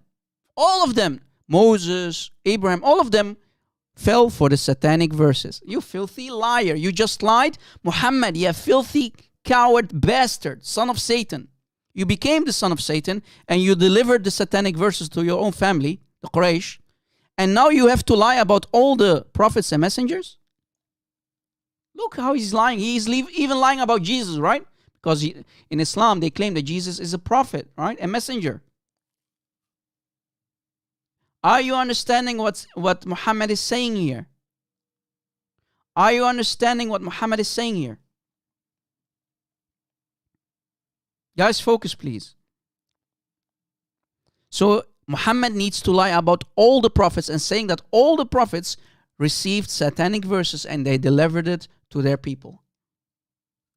Liar, filthy liar. Lying about the prophets, lying about Jesus, and so on. That whenever they recited, look what Muhammad is saying in his man-made yellow pages, which is the Quran. The book that needs to be thrown in the toilet, like toilet paper. That whenever they recited the books, like the Torah, the Injil, the message of Allah, supposedly, that whenever they recited the message of Allah to their people, Satan includes a bit. Do you see it? So according to Muhammad, he knows he got busted, but he needs to lie about the rest. And Muslims love to tell you, well, there is nothing called satanic. You idiot, it's in your Quran. How dare you? It's in your Quran. You cannot deny it. It's in your Quran. It's in front of you. Let me give you the ayah, guys. How many times have you heard from Muslims, satanic verses is a lie? Yeah, right. It's in your Quran. Your own prophet is saying that all the prophets and messengers got satanic verses. Of course, Dov, of course. And buddy, you're not helping. Dov Valental. I understand what you're trying to say, but of course. But this is Islam. We're not talking about Christianity and so on. Of course, I agree with you, but that's not the case. That's not the point. Muhammad is lying about the prophets. That's the case. I understand what you're trying to say. Of course, Satan has no power over the man of God. The Bible's clear about it. If you're a true man of God, Satan cannot play with your mind. He cannot deceive you. Of course, Muhammad is lying. Because he got busted, because Muhammad is the prophet of Satan, he knows he got busted, and to save his ass, to save his nuts, he needs to lie about all the prophets. It's in front of you guys, right? Take notes. So he says that whenever all the prophets recited a book like the Torah or the Injil, Satan included a bit from his own speech in their recitation to the people. So according to Muhammad, all the prophets, Moses, Abraham, all of them delivered satanic verses to their people. And Muhammad not knowing that he's even busting his Allah, because he's proving that Allah is a fake God. He's not powerful enough. Actually, Satan in Islam is more powerful than Allah. Look what it says. Satan is more powerful than Allah because Satan can overwhelm the prophets of Allah. Do you see it?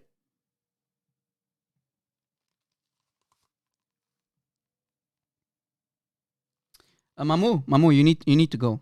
You need to go now. You can't behave, you need to go. Go, buddy. Before I block you, go. For the day, it's enough for you. Okay? Enough, Mamu. You can't behave. I told you, behave. You don't listen. You are acting like a kid. I have to treat you like a kid. You keep changing topic. Eve has nothing to do with this. Jesus has nothing to do with this. Buddy, you need to go. Enough playtime. You are distraction. You can't listen. You need to change topic and talk. Bring all kind of side topics. Well, Eve has nothing to do. Adam has nothing to do. Why are you such a kid, man? Behave. It's enough for you today. Come another time. I don't hate you, my friend, but you're a kid, and I'm treating you like a kid. All right? So do you see, guys? Then, after the damage is done by Satan, Allah wakes up, sends Jibreel to annul, to abrogate it.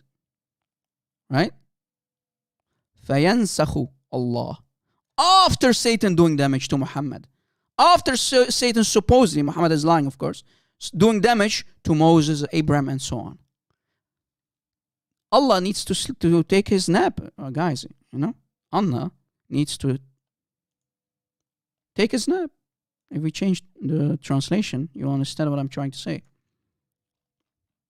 Allah annuls, right? He abrogates what Satan casts. Do you see it? So Satan is more powerful than Allah. I mean, Allah, you stupid idiot. Why are you even allowing Satan to do damage? And later, after the damage, you need to fix it.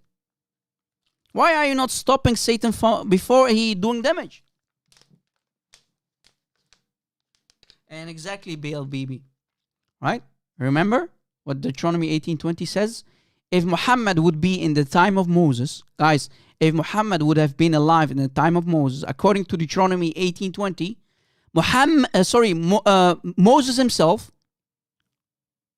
Moses himself would pick up stones and throw at Muhammad and stoned him to death. Moses and his men would have done that to Muhammad. Because according to Deuteronomy, you need to stone, you need to kill such a fake prophet. Yeah, he would have been stoned to death by the hands of Moses himself and his men. See, do you see how Muhammad needs to lie about Moses, Abraham, and so on and so on? Because he knows he's busted. He knows he delivered the satanic verses, and he knows he prostrated, act of worship. He bowed down and he started to worship the idols. Then later that night, Allah wakes up and sends... Aaron, I'm not finished, bro. Aaron, I'm not finished, please. I'm not finished. Let me finish first. Sorry, my friend, but I need to finish. Guys, I hope you learned something new today. Is this good or what? Is this good or what, guys? I hope you really benefited. Let me continue.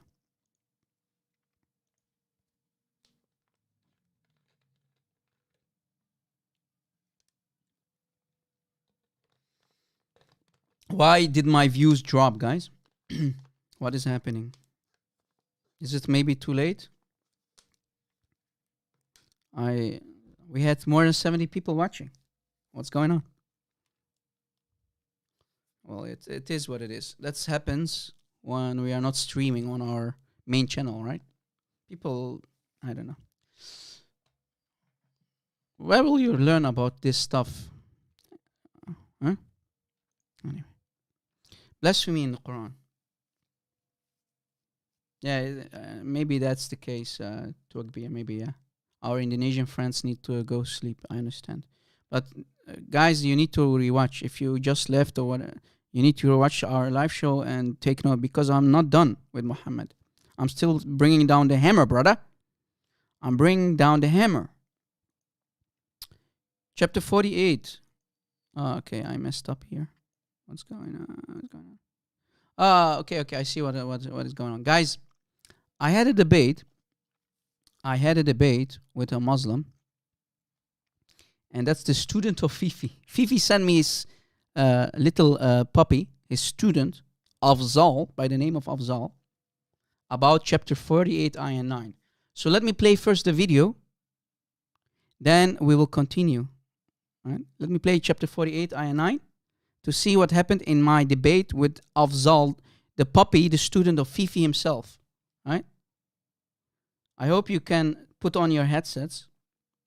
So let us a little bit change it, because else it's going to be boring. So you'll see what happened, how I spanked him left and right during that debate. Put on your headsets, guys, and let us play the video. Let's go. Are you focused, guys? Can I play the video? Are you focused?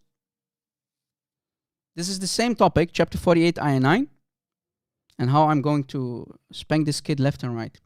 He's a Pakistani student of Fifi, one of the fanboys of Fifi, who always come here and post spam links about Fifi. Fifi busted CP. Fifi did the same kind of kid, right? And Fifi even invited him to one of his shows to talk about CP and me. About who? CP and me. So they mentioned CP and they mentioned me too. And am I not always telling you that they are watching our videos? Of course they are. Fifi watches my videos, but he's too coward to respond to me, or let alone debate me live on air. And here's the reason why. He keeps sending me his puppies, and they get spanked one after another. Watch. Today, this is Afzal that I'm going to debate now, okay? This guy with the long beard. This is Pakistani, but one of the boyfriends of Fifi, right? we are here for a special episode, and I'm joined by my brother Afzal, who has done the unthinkable. Conversation. The unthinkable. Conversation.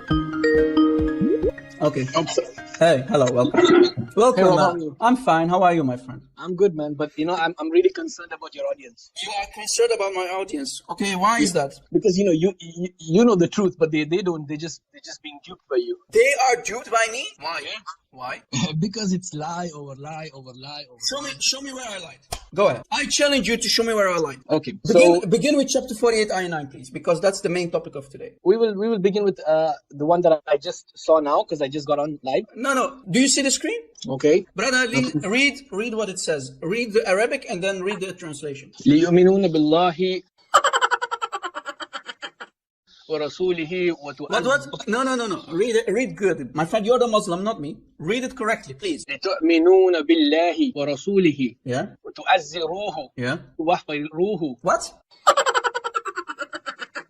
وتوقروه وتوفروه. Where does it say وتوفروه, my friend? Come on, read it correctly. Please, brother. You're the Muslim. وتعزروه. Correctly. Not to وتوفروه. وتعزروه. Okay, continue. وتوقروه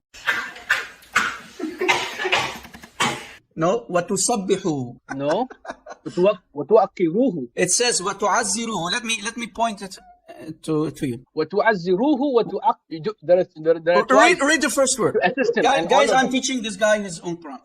Honest to God. Read the first word. تعزروه وتعزروه. Then the second Yeah. word. The second word. وتوقروه وتوقروه. The third word. وتصحبوه. وتسهبوه. No, وتسبحوه.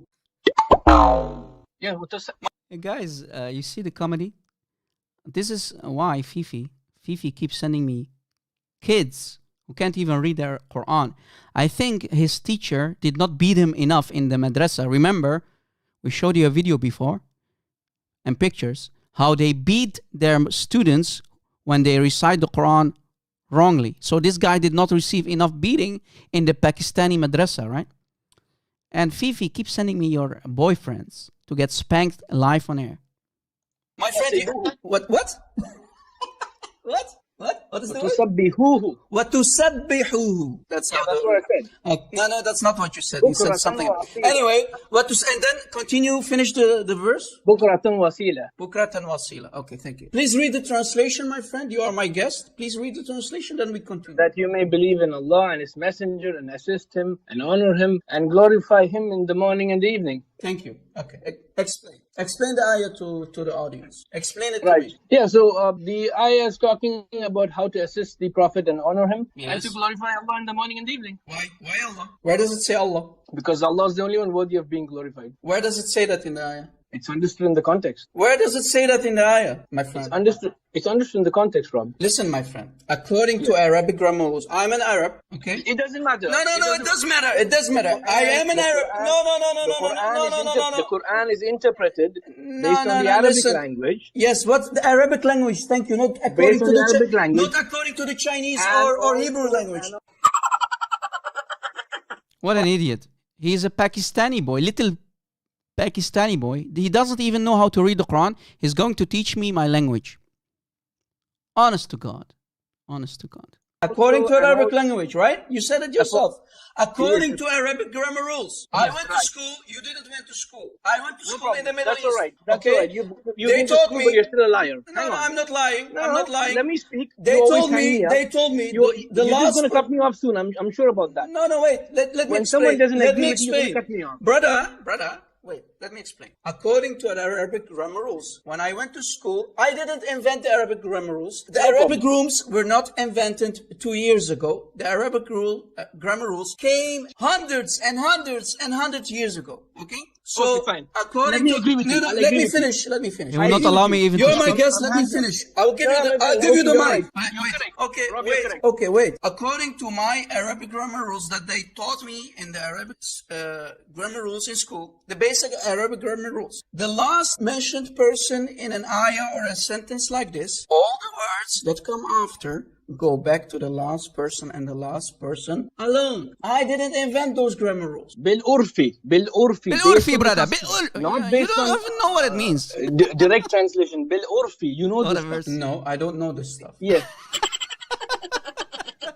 No, When I the don't know urf, this stuff. when the urf of a particular speech is considered, you have to speak in that speech. Really? So you cannot change it. For example, if I said How that do you know? my- Are you an Arab? Are you an Arabic speaker? I needed to correct you over and over. I don't need to be born in an Arab land to an Arabic parent and then no for understanding how long language is even understood. At least theoretically. Really? You See, Obviously, it's very clear to anybody that he does not have an iota of knowledge of Arabic, of the script of the Arabic, of you have a reputation Mongols, of being Mongols. a liar, Rob. How am I lying? Why should we trust you? How Why am should I we trust lying? you? How am I lying? The proof is in front of you. Because How am I lying, okay, guys? if someone says my car drank a lot of my car's been drinking a lot, does that mean your car is drinking? It means your car is consuming petrol. What has that to do with this ayah, my friend? I will tell you because to do the sabbihuhu of Allah, Sabbihu. Sabbihu. Sabbihu. Idiot. you cannot do subhan of anybody else except Allah, and this is known by urf. I agree. We already explained that to the audience. Exactly. So these ayat have been revealed for people who So are guys, you understand what's going on? He's saying that no one should do tasbih to Allah. Subhanallah, right? That's what they always say. Subhanallah, tasbih. I agree. But here in the ayah, it says that you have to do it to Muhammad. You have to worship Muhammad. Because tasbih is an act of worship. Do you understand? So Muhammad showed his true colors. He showed his true colors because it went to his head and he liked to be worshipped by Sahaba. You understand? So this guy, he's trying to, make it, help Allah, help Muhammad in this ayah. But it's not working, brother. Muhammad here showed his true colors. He wanted to be worshipped every morning and evening. Chapter 48, ayah 9 in the Quran. clean heart. If you are corrupted, you're going to corrupt it. Are And the you- Quran, are you the telling Quran me- talks against you. Okay, The are Quran you- talks against you. Listen. Are you telling me that Allah is the worst communicator ever in history? When he gave this ayah to Muhammad, you are the worst interpreter in history, not Allah. I'm not interpreting. I'm reading as You it are is. interpreting. I'm not interpreting. Show me I am one reading. scholar. Show me one scholar. One translation has done this. People's salvation on the Guys, line. he said, show me one translation. People's salvation is on the line, Rob. Yes, You cannot exactly. lie. You cannot lie. I'm not lying. I am You reading will as face it is. God on the day Look of how, judgment. You look, will have to guys, answer. look how I'm going to force him to eat his words. Watch. My friend, first of all, I don't believe in your Allah. I don't believe in your prophet. Forgive me for being Okay? a bit harsh, but No, I don't you're mean to not be harsh. I don't mean to No, be harsh at you. I'm the one who's harsh because I'm But the the one who's problem that you're spanking. creating here. I'm the one who's spanking Islam. I'm the one Let's who's go to harsh. You're ayah spanking your 31 prophet. of Surah At-Tawbah, the one that you have been He's lying triggered. for He's months now. angry. He's Wait, angry. we will go to 931. Wait, this is your Quran. Do you see it? This is your website. This is your No Quran. problem. No This problem. is QuranWow.com, right? No problem. 48. This is the same chapter. This is the same ayah. Not my translation. This No is problem. your translation. Read it. No problem. Yeah. Read the translation. All the letters are in No, capital no, H. no. Wait. Read the All translation. the hymns are capital H. Show What's me, that? show me the capitals in the Arabic. Look, you're bringing translation. I'm going to deal with you with the translation. You want to go back to the Arabic? Let's go back to the Arabic. Read it. What's there to read? Okay. It's very Okay. clear. Since you guys, he mentioned the capitals. Is the capital his for his? Yeah, Allah's messenger. Yeah. Do you see Yeah. the capital H? Yeah. Okay. You brought the capital H. Deal with Right. the capital H. Go ahead. Right, sure. What does this have to do anyway? What's have to do anyway? Guys, do you see what he just did to himself? He asked for capital H. What capital H is here? It's for Muhammad and Allah. Look, him. How do you know this is Allah or Muhammad? Show me from a translation, brother, that it's about it's only about Allah, brother. Look, everywhere you see capital. So who is Allah? Who is Muhammad here? Same. Idiot. Look what he said. Capital H? Yeah. Okay. You brought the capital H. Deal with Right. the capital H. Go ahead. Right, sure. What does this have to do anyway? What does it have to do anyways? Rob, just don't lie. Guys, he brought the capital H. The capital H is in front of you. The capital H is used for Muhammad. Subhanallah. Guys, look, Fifi is going to send him again to try out his luck for the second time with me, right? And by the way, I want to thank our admin, Brother Ramfer, for watching all of the videos, collecting all the material and put it in this video for me. And this Fifi keeps sending his boyfriends, his little puppies to me, and he sent him again. And guys, I believe that when Afzal, the kid who is debating me and got spanked without any mercy by me, I know that Fifi was sitting next to him, holding hands with him, and tried to help him in the background. That's what we discovered. That's what Brother Ramfer discovered. Hey, Rob. Hello, welcome. Again, this Hello? is the same kid, Hello. right? Hey, This Rob, guy. how are you? I'm good, my friend. How are you? Yeah, I'm doing good. What's up? I'm good. Are you a Muslim or a Christian, my friend? I Yes, didn't know that I was am a him, right? Muslim. You're a Muslim. Okay. So you called me about today's teaching about Muhammad being a pagan mushrik. Yes, of course. I called you to Okay. Talk about what you're talking about, which is the satanic verses. Yes. This And of happened in course- the life of Muhammad. Yes. Satanic Of course, verses anything again. that yeah. happens in the life of the Prophet Muhammad or anything that happens in history, we have to always verify the source. Okay. So this incident is obviously from a mursal source, which is not a strong source. He's Neither denying the six it. books of hadith, neither Ibn Hisham, neither. Did you catch it? It's nowhere to be found in Sahih al-Bukhari. It's nowhere to be found in Sirat al-Rasul by Ibn Hisham. That's what he said, right? Let me go back.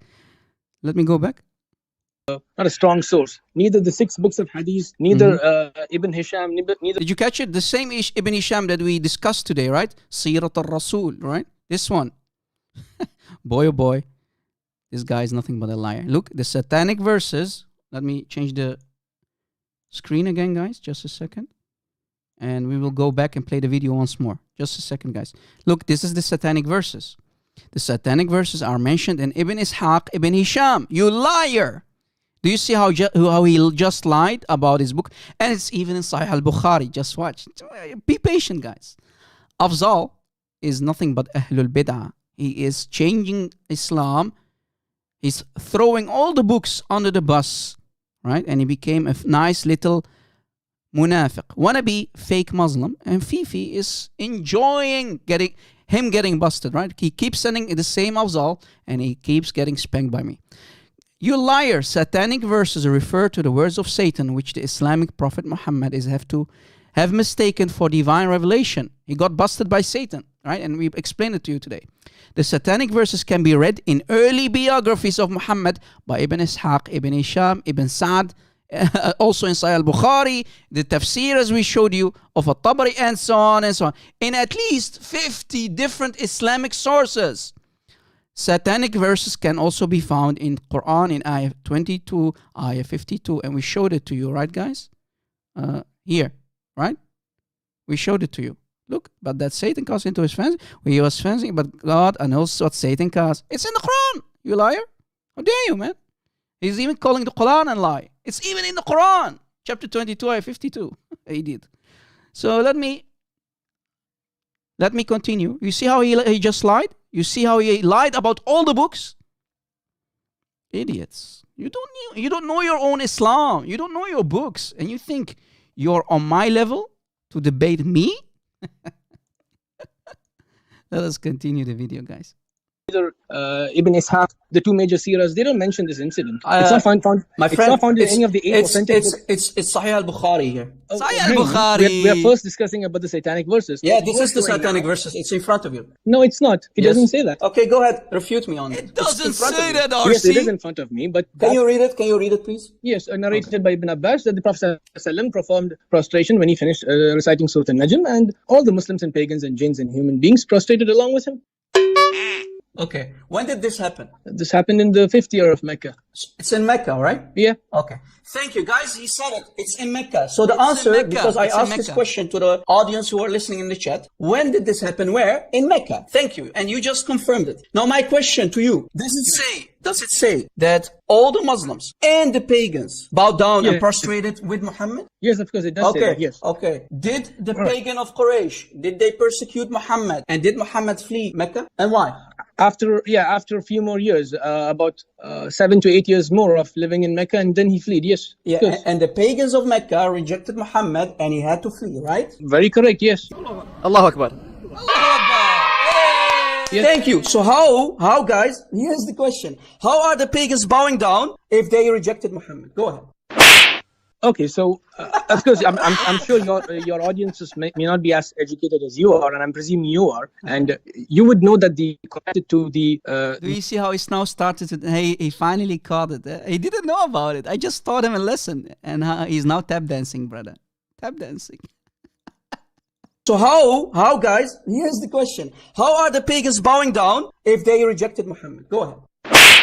Okay, so of course, I'm sure your audiences may not be as educated as you are, and I'm presuming you are, and you would know that connected to the Muslims easily they were sorry, not the Muslims, the Mushrikeen, the Quraysh, they accepted the message of Islam just by listening to the Quran. Who? Right? Which pagans accepted Muhammad in Mecca? Who? The pagans were persecuting. When we ask Muslims, you Muslims say that the pagans always persecuted for Muhammad. They rejected him. Even his uncle rejected him, and you always call his uncle all kind of names. Abu Lahab, right? May he burn.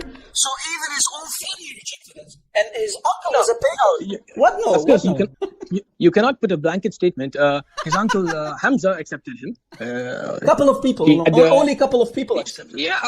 What about the rest? It says, and the pagans. The pagans bow down. It's talking about all the pagans, all the Muslims. Do you see it? No problem. It says no problem. all the Muslims and the pagans and the jinns. It's talking about everyone. Do you see it? It says all. Right. Who is agreed, all? Yes. So all the pagans. But wait a second. You Muslims always say Muhammad was being persecuted in Mecca. This is why he flee Mecca. He did hijrah to Medina. Right? So you just confirmed that the satanic verses are actually an historical event in the life of Muhammad. Muhammad became a pagan mushrik. No, that's what you are extrapolating. How?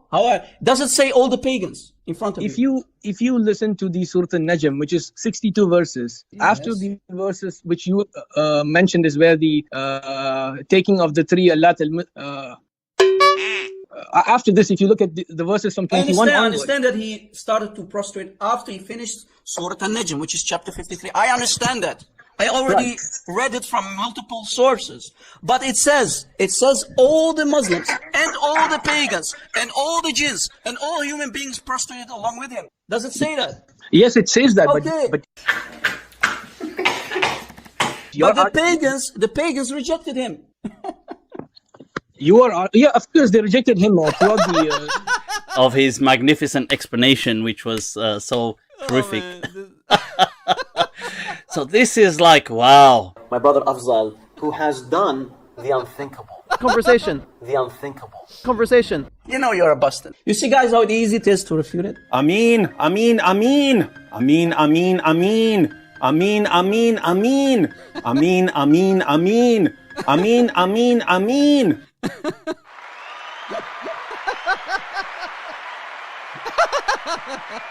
This is too much, guys. Oh boy. Oh boy. Fifi keeps sending me your puppies, man, to get slaughtered alive on air. This was not even funny, guys, to be honest with you. And I didn't even use 10% of my knowledge, of my hikmah. Oh man. This was too embarrassing. Guys, this was part 1. There's also part 2. Did you like that? Did you like the spanking, guys? Oh, boy, oh boy. He lied. Did you see how he lied about his own Muslim books, guys? Did you catch it, how he lied? He said, it's nowhere to be found in Ibn Ishaq. It's nowhere to be found in Al-Tafasir. It's nowhere to be found in Sahih al-Bukhari. It's nowhere to be found in the Quran. It's everywhere. It's in many different Islamic sources. At least 50 different Islamic sources, the satanic verses are mentioned. Who are you? Ya miskeen, ya munafiq. Who are you? Let Fifi teach you more and then call me again and try your luck with me, brother. You're getting butchered, man. And Fifi is having popcorn and he's laughing about you. Fifi is using you because he is a coward. He doesn't dare to call me because he knows what will happen to him. He knows what I will do to him and how I'm going to humiliate him. Yeah, miskeen ibn miskeen. You've been used, yeah, Pakistani boy. And guys, I'm not trying to attack all the Pakistani. We have many wonderful Christian Pakistanis in Pakistan, right? But this little munafiq, pagan, Muslim Pakistani boy got humiliated live on air. And Fifi was enjoying it. Do you see now why Muslims want to ban me, guys? Because of such videos. You see how damaging my live shows are for Islam? This is why they are flagging our videos. All right? This is the reason why I got banned.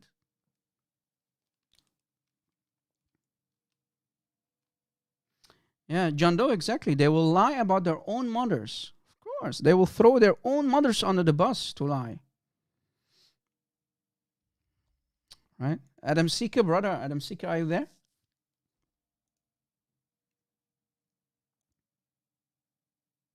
Is Adam Seeker here?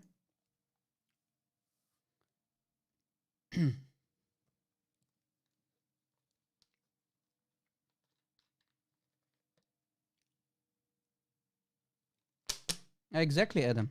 Adam Seeker, exactly, brother. Let us go back to chapter 48, ayah 9, guys. Chapter 48, ayah 9. Let me... Because that's the chapter that we talked about, right? Where Muhammad made himself Allah. Many people don't know about this ayah, right? Let's see if I can find... I need to find something else too. Just a second, guys. Where did I put it? Okay, I think I found it. All right.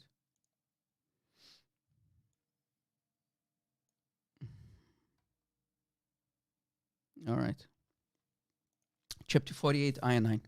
Surah Al-Fath 48, ayah 9. That's the same ayah that I was spanking him. He could not even read correctly, and I needed to help him reading his own Quran. What an embarrassing. Imagine this is your Quran, Muslims. You can't even read. They should fire that teacher of yours in the Pakistani madrasa, right? Because he did not beat you enough to read the Quran properly. I had to help you. A Christian needs to help you read the Quran. Fifi must be proud about his little puppy boyfriend. Right, Fifi? I know you're watching. It says, لِتُؤْمِنُوا بِاللَّهِ وَرَسُولِهِ وَتُعَزِّرُوا وَتُوَقِّرُوا وَتُسَبِّحُوهُ بُكْرَةً وَأَصِيلًا. That's the way how to read the ayah. يا منافق, يا جاهل, يا مسكين. أنت جاهل يا أخي. أنت you're مسكين. يا عيب الشوم. Shame on you. Shame on you that a Christian needs to teach you how to read your own ayah. Shame on you. Boy. And you saw he was asking for capital H. Capital H, brother. I made him eat his words, right? You're my witnesses, right? Yeah, brother. Capital H. Look, everyone is capital H, you idiot. Where is the capital H in the Arabic? Don't you Muslims always cry for the Arabic? Brother, you need to know Arabic, brother. You don't know Arabic, brother. Suddenly the translation is very important now. And even the translation spanked him, right? Capital H, brother. I need the capital H, brother. Well, everything is a capital H for Muhammad, from Allah, everything. But guys, when I went to school in the Middle East, and Zanjabil, you're here, many people who know Arabic, Adam Seeker, and maybe you know this too, I'm not sure. When you read a sentence, any sentence, if you go to school, and you have a couple of persons in a sentence like this, in this case Allah and the Rasul, according to Arabic grammar rules, and I'm sure that it counts for many languages. I think also for the English. Guys, I'm not a native English speaker. I don't know everything about English language, right? So I need your help. Maybe the people who know English better than me can help me and can confirm it too. Even in the English, I think, if I'm not mistaken, correct me if I'm wrong. When you have the last mentioned person, who is the messenger in the ayah, that's the last person. All the words that come after must go back to the last person and the last person alone. So you have to assist Muhammad in battle. You have to respect or honor Muhammad. And you have to do tasbih, tusabbihuhu, wa tusabbihuhu.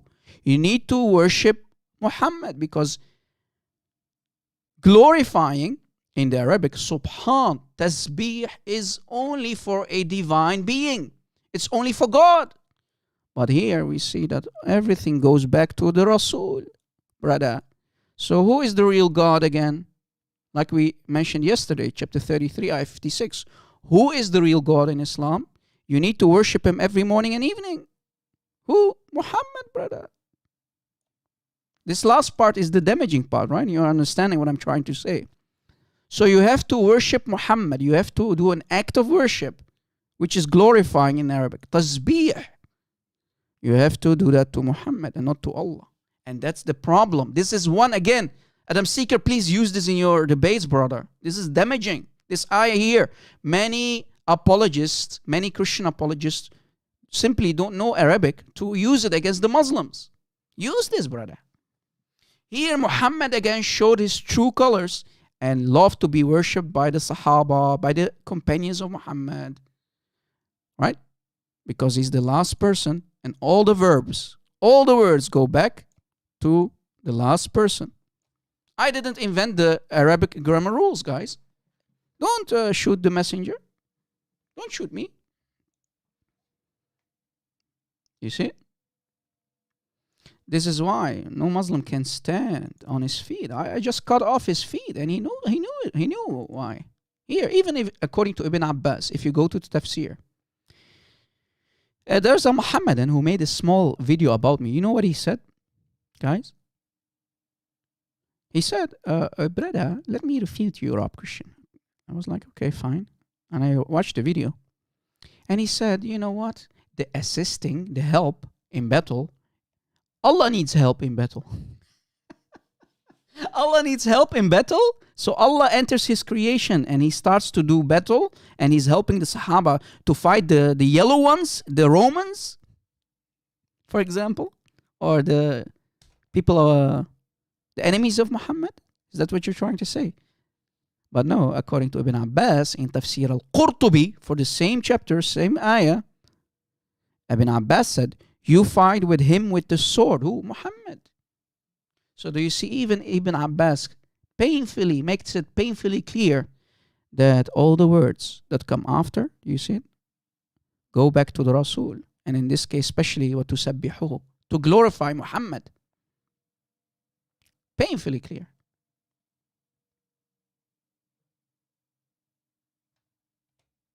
Yeah, exactly, Adam Seeker. Also that, yeah. See? Spanking. I spanked my dudes, my friends. The guy, if you understand what went down in that debate that I had with the guy, with Afzal, the puppy, the boyfriend of Fifi, the amount of spanking that I gave him should last him for at least 2-3 years. And this is why Fifi will never debate me, because he knows what I will do to him. And he only resorts to doing response videos. You know, I'm tired of watching response videos, to be honest with you. If you call yourself a man, come and face me. But I know you Muslims in 2021, you are not men. You are all keyboard jihadis. Islam became a meme in 2021, but you Muslims don't realize it. We are laughing at your wannabe cult, a wannabe prophet. Islam is nothing but a meme in 2020. It's a comedy.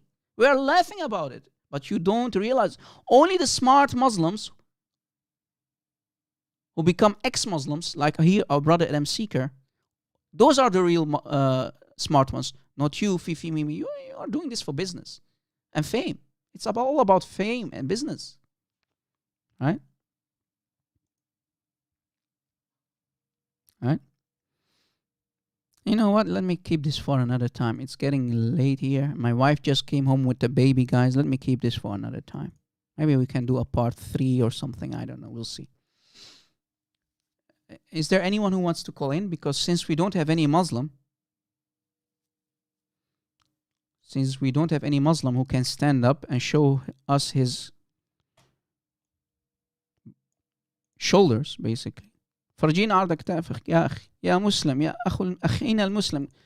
Call us. يا أخي المسلم, call us.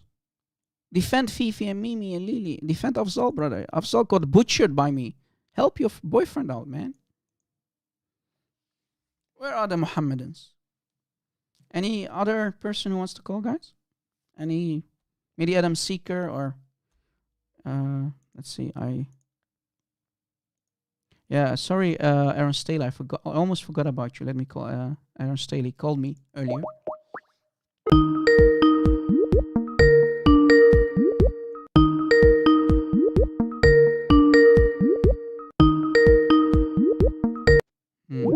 Aaron Staley is not picking up. Anyone else? Is anyone else there? Before we wrap this up, guys, I hope you enjoyed the show, guys. I hope you benefited from today's live shows. Watch part 1 and 2, guys. You really need to watch both of them. But the part 2 is actually the most damaging one, right? You've seen how damaging part 2 is today. Hello, brother. You're live. Oh, there we go. Okay, I don't know. Maybe I was hitting the wrong button. I can't understand this guy crap. No worries. Hello, Aaron. How are you? Oh, I'm doing good. Hey, listen, something that idiot Mohammedan said, was talking about, oh, well, Satan wasn't in the Garden of Eden. He's talking about, when Eve ate the apple and all this kind of stuff. Okay. Yeah, well, it has nothing to do with Satan being in the Garden of Eden. It has everything to do with the fact... to be honest with you, I don't want to talk about it because that has nothing to do with my today's topic, right? True. Adam and Eve have nothing to do with the satanic verses. Adam and Eve have nothing to do with the shirk of the Quran. So, no, it doesn't, but the influence of Satan does. When you come here, Brother Aaron, when you come here and you can't behave, and this is why I warned him twice, right? That Mamu guy, I told him, behave. He didn't listen the first time. I timed him out. For the second time, he did it, and I put him in his place. So, guys, you come here to distract, and you want to change topics. This my YouTube channel is not for you. All right, you come here and you want to be a respectful person. You come to learn. You come to have nice discussions with me. You're very, very welcome. You're a Muslim. Okay, I don't care what you are, but you come here to distract people, change topics. Then you're in the wrong. You're on the wrong platform. Go. My channel is not for you. I have simple rules, right?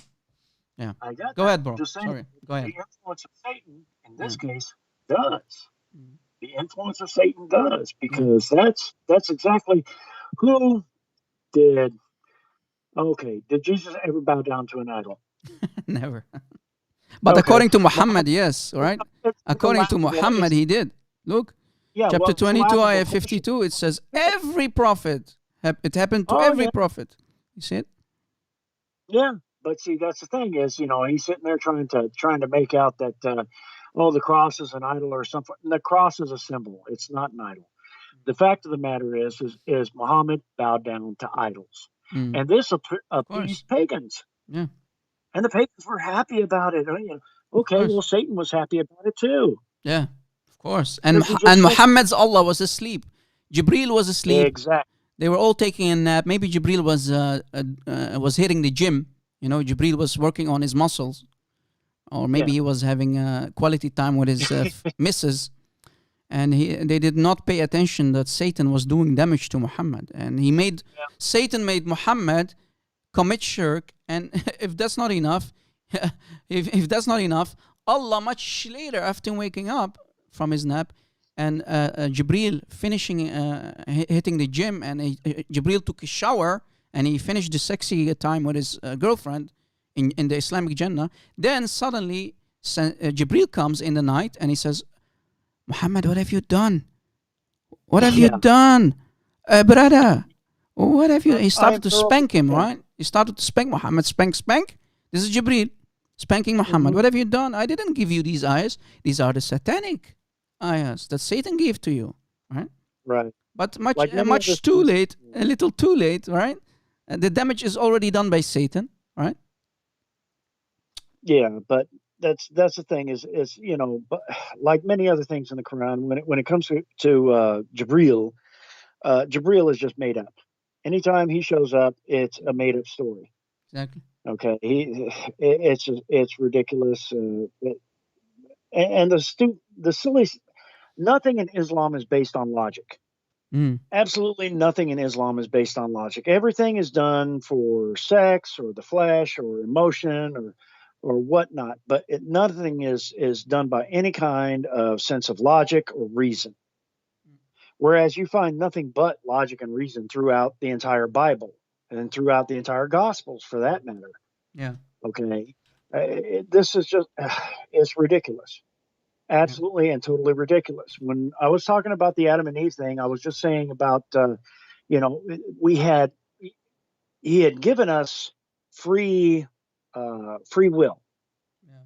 All right. The ability to choose to sin or not to sin, to do what God told us to do or go against what God told us to do. When Satan tempted, Adam and Eve, that was a test of free will, really. Yeah. Okay. And the thing is, and brother Aaron, the thing is, don't we always say that the Islamic Isa is the satanic counterpart of the real Jesus? Don't we always say that, guys? Absolutely. You see now why I always keep saying it, because you see in the Quran it makes it painfully clear that all the prophets, and remember Isa, the fake Jesus, who is nothing but a prophet in Islam, a cowardice prophet who did not finish his mission, right? He should have died on the cross, but he fled. He didn't finish his mission. And Allah had to deceive all the Christians and all the Jews and whatnot by putting someone else on his place instead, right? On the cross instead. So Isa is nothing but a coward in Islam. And as you read, all the messengers and all the prophets, it happened to them that Satan possessed their mind, their tongue, and he cast satanic verses on their tongue. But we know Muhammad Exactly. has to lie about all the prophets. He must lie because Yes, he he's got saying. exposed. People saw that he bowed down towards Allat, Al-Uzza, Wal-Manat.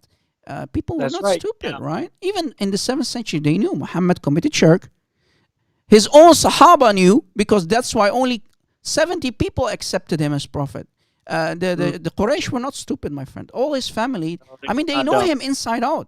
These are his uncles, his cousins, all of them rejected him, except a couple of people there, except Ali and all these other thugs. Right? Well, they knew a hypocrite politician when they saw one. Yeah, That's exactly what he was. exactly. And, here's the thing. Okay. When you want to do, because Muhammad was always in some way, shape, or form attempting to present himself as a comparison against Jesus. Mm. Okay. Always trying to. But here's the thing, though, is that he failed every test. And this is one of those tests. He bowed down to idols. All right. Yeah. You gave in to Satan. When Jesus was tempted, he didn't give in. No. He passed every And test. tempted, guy, for the people who do not know, the word tempted in the Greek can mean all kind of things. It can mean tested, but it can also mean, let me type it out, but it can also mean tempted. Type it out. Jesus was not really tempted. Jesus was tested, and Jesus Thank you. did not fall for the test. Jesus told even Satan, Satan, watch out. I'm your God. You are testing. Go and read the verses. Jesus even claimed divinity right there. He said, don't even dare. I'm your God. Right? To Satan. I appreciate the correction So on that. Yes. Did Jesus fall for the temptation or the test? Of course not. Of course not. But in Islam, Muhammad is lying about all the prophets, lying about Islamic Isa. This is why we Christians in the Middle East have to reject Isa. We don't know who Isa is. We have to conclude that he's one of the fake satanic prophets. He's not the real Yeshua. Our Jesus is called Yeshua al-Masih. Guys, this is why we Arabic-speaking Christians will never call Jesus Isa. So whenever you find a false Arabic translation of the New Testament, as we explained in earlier videos, we immediately reject it when we find the word Isa there. It's not our God. It's not our Savior. Our Savior is called Yeshua al-Masih, that comes from the Aramaic. Yeshua. Who is Isa? Isa, actually, if we go to the tafsir of the Quran, and I'm going to mention that in a future video, Isa means semen. So even the name Isa, the Islamic fake Jesus, Isa means semen. I kid you not. It's an insult. Islam insults Jesus when they say this is Jesus. They insult him. Guys, don't fall for the trap. Islam is about insult. Islam is created by Satan and his prophet, Muhammad, the prophet of Satan, to insult Jesus and rob him from his divinity. Jesus is God, but we know who created Islam. It's Satan in disguise, with the help of Waraqa and Khadija, who were filthy rich in Mecca. Right? His first wife helped him to become the prophet. Right? That's right. It was all a play to make more money, to get more political influence, get more power amongst the tribes that were in the area. That's what it was all about. That's what it was all about. It's a completely made up, falsified religion. And they try to say that it's growing. No, it is receding. It is receding. People, look, do Muslims listen to music? They're not supposed to, but do they? Yes. Then are you really a Muslim? No. Okay. Are we supposed to look at certain types of pictures and so forth, idols, this and that and the other thing? Do they do it? Yes. Does that make them Muslim? No. Okay. They're actually receding. In other words, Islam is becoming something that it was never meant to be. It's evolving into something that's perverted. And they're not really Muslims. Yeah. Right. So in truth, Islam is receding, and it's receding into a source of or a type of atheism, really. It's going to eventually move away from a lot of this stuff, and it's going to become something really, really weird. So Yeah, just my watch friend. out for it, man. It's Yeah. going to get crazy. Yeah, exactly.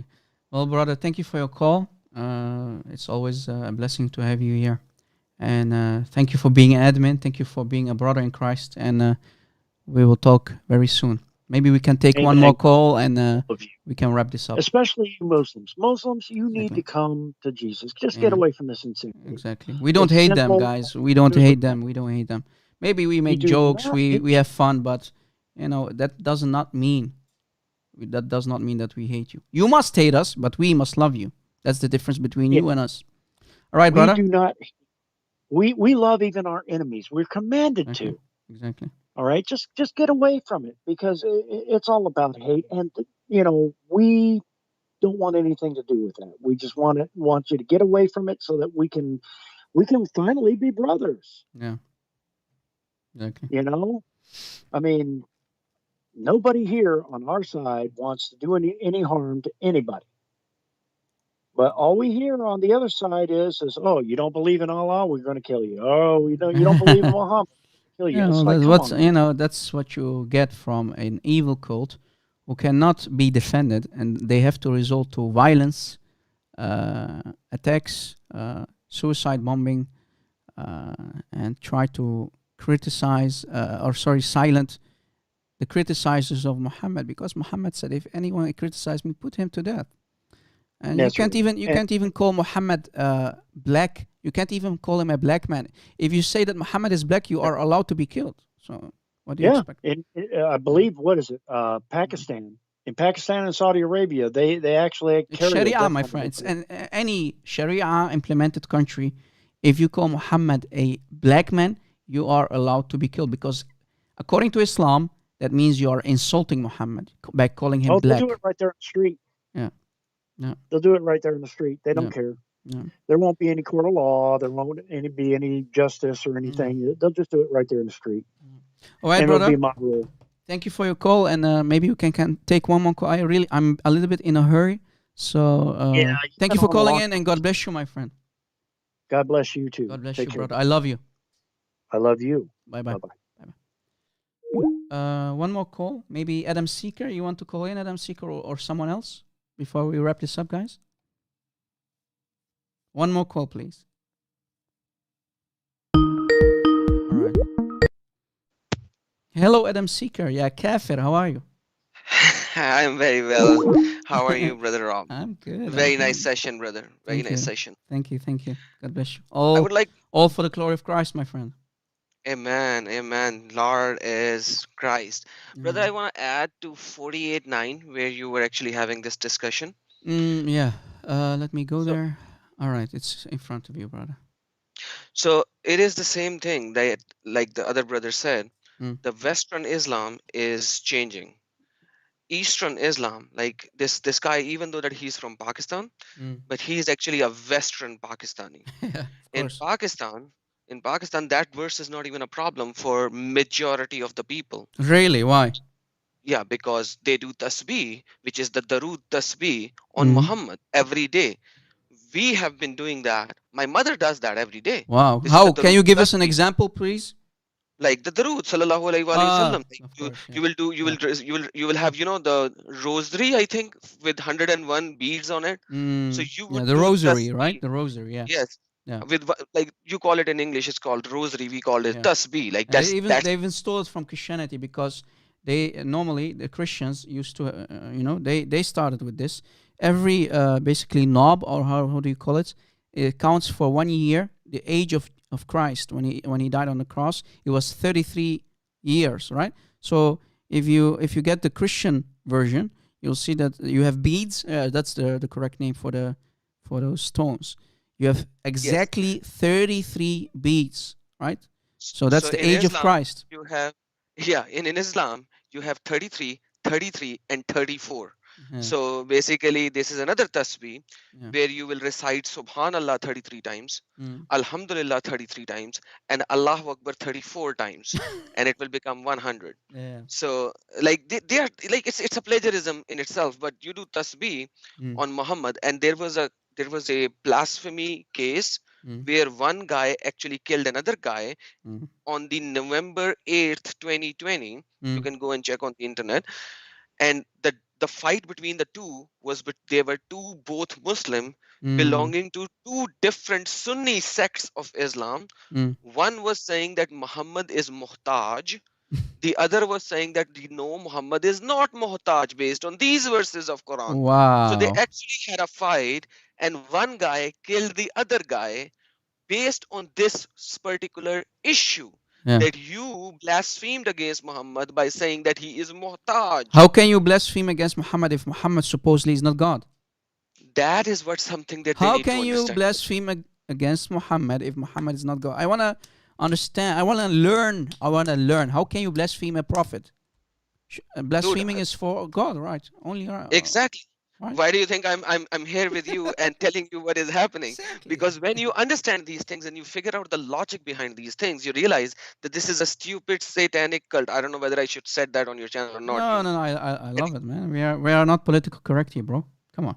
So it's just so disturbing when you realize all these things and join the dots. You realize that this is nothing but like it's pure evil. Because like, how can you worship like this is worshiping, you know, sallallahu alaihi wasallam, sallallahu alaihi wasallam, and you are doing worshiping.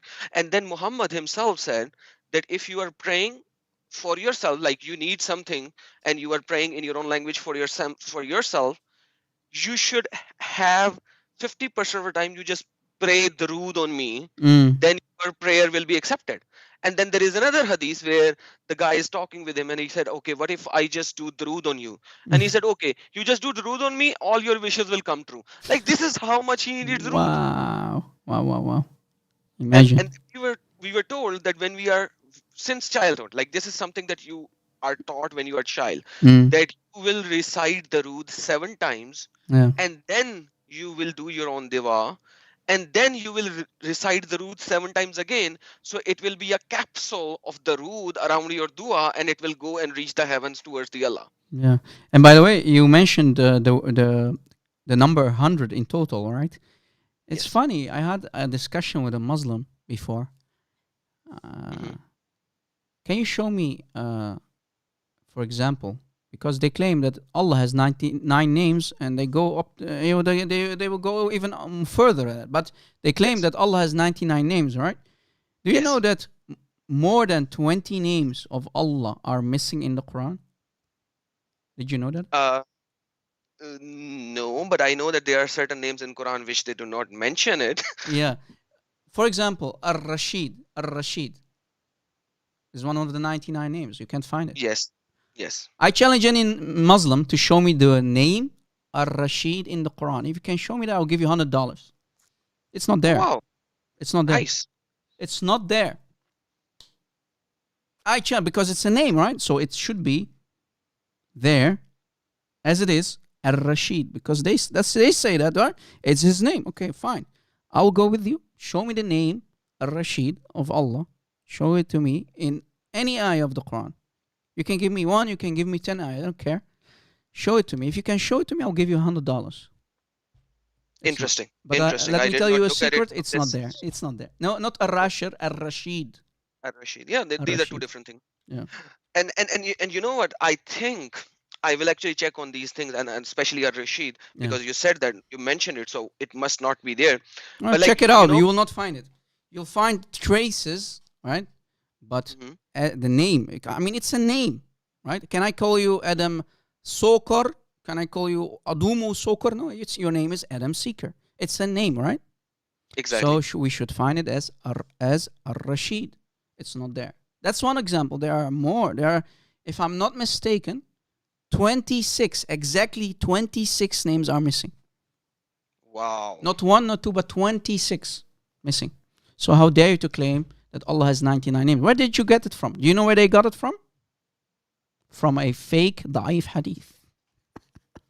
From a da'if hadith, brother. I kid you not. Wow. Let me try. That is interesting, because like at the same time I see that there are certain names which Allah so-called claimed. For example, Al-Makir, you will not find in the 99 names. If you look at most of the names are what Allah claimed in Quran that he is. For example, he's Al-Hayy. For example, he's a Rahman. For example, he's a Rahim. For example, he's Al-Mudil.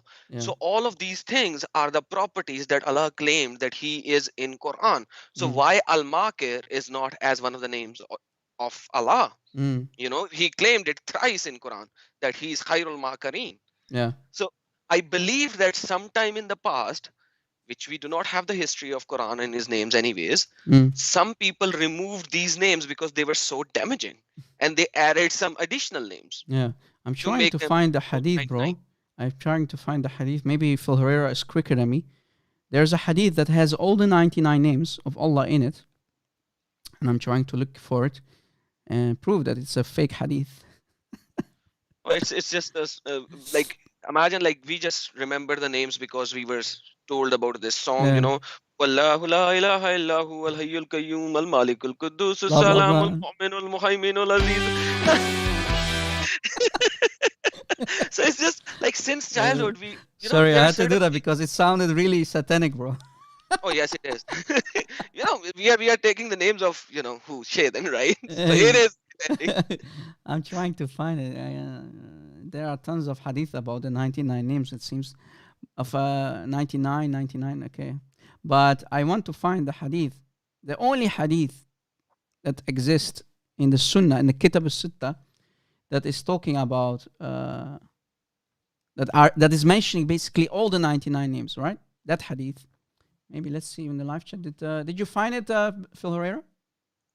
Did you find it? So imagine how difficult it is to find the 99 names of Allah even in the hadith, man. Like it's only one hadith, bro. I tried to find more hadiths about it. It's the only hadith, and that hadith is da'if. Don't they always say da'if? Don't accept da'if? Oh, once again, the da'if problem is in West once again. You come to East, I will take you to mosques. I think I found it. Let's see. They will throw all these da'if hadiths left, right, and center, and they won't care. Bro, do you know that Tirmidhi is a da'if liar, right? Oh, everyone is a da'if liar. Yeah, they always throw it whenever you bring a hadith. Look, this is the hadith. Do you see it? All the names. You see the screen, right? Oh yes. Look, scrolling down. Al-Malik, Al-Ghafar, Look, all the names are there. Oops. And let's go down, and it says. Man, I need the link, man. I think it says. Okay, got it. I don't know Arabic, bro. Maybe you can, help me. It says Sahih, right? Yeah, it says Sahihul Da'if. Rob, man, you're finished, Rob. And man, this Da'if problem is a Western problem, quite frankly. Seriously speaking, it's once again a Western problem. If you go and get to a mosque in the Friday, you will not even know how many hadiths they will proclaim which are da'if. Bro, watch at this comedy. Look what this da'if hadith saying. Abu Huraira, brother, the guy of the cats. Abu Huraira narrated that the messenger of Allah, so Muhammad himself said, indeed, brother, Allah has 99 names, 100 less one. Whoever counts them shall enter paradise. I mean, if you're a filthy murderer, you are a thief, you are whatever you are. But if you count as a Muslim, you are a Muslim and you count all of them, you will go to Jannah and you will enjoy and you will deflower many huris, brother. So, Allah doesn't mind. As long as you count all of them. Yeah. Every day, brother. Yeah, every but, day. Brother, the hadith is da'if. Who cares it's da'if? Suddenly, they don't care that it's da'if. But when we bring a sahih hadith, brother, we don't accept it, brother. It's sahih, but we don't accept. But suddenly they do accept the da'if hadith. Suddenly, it's accepted.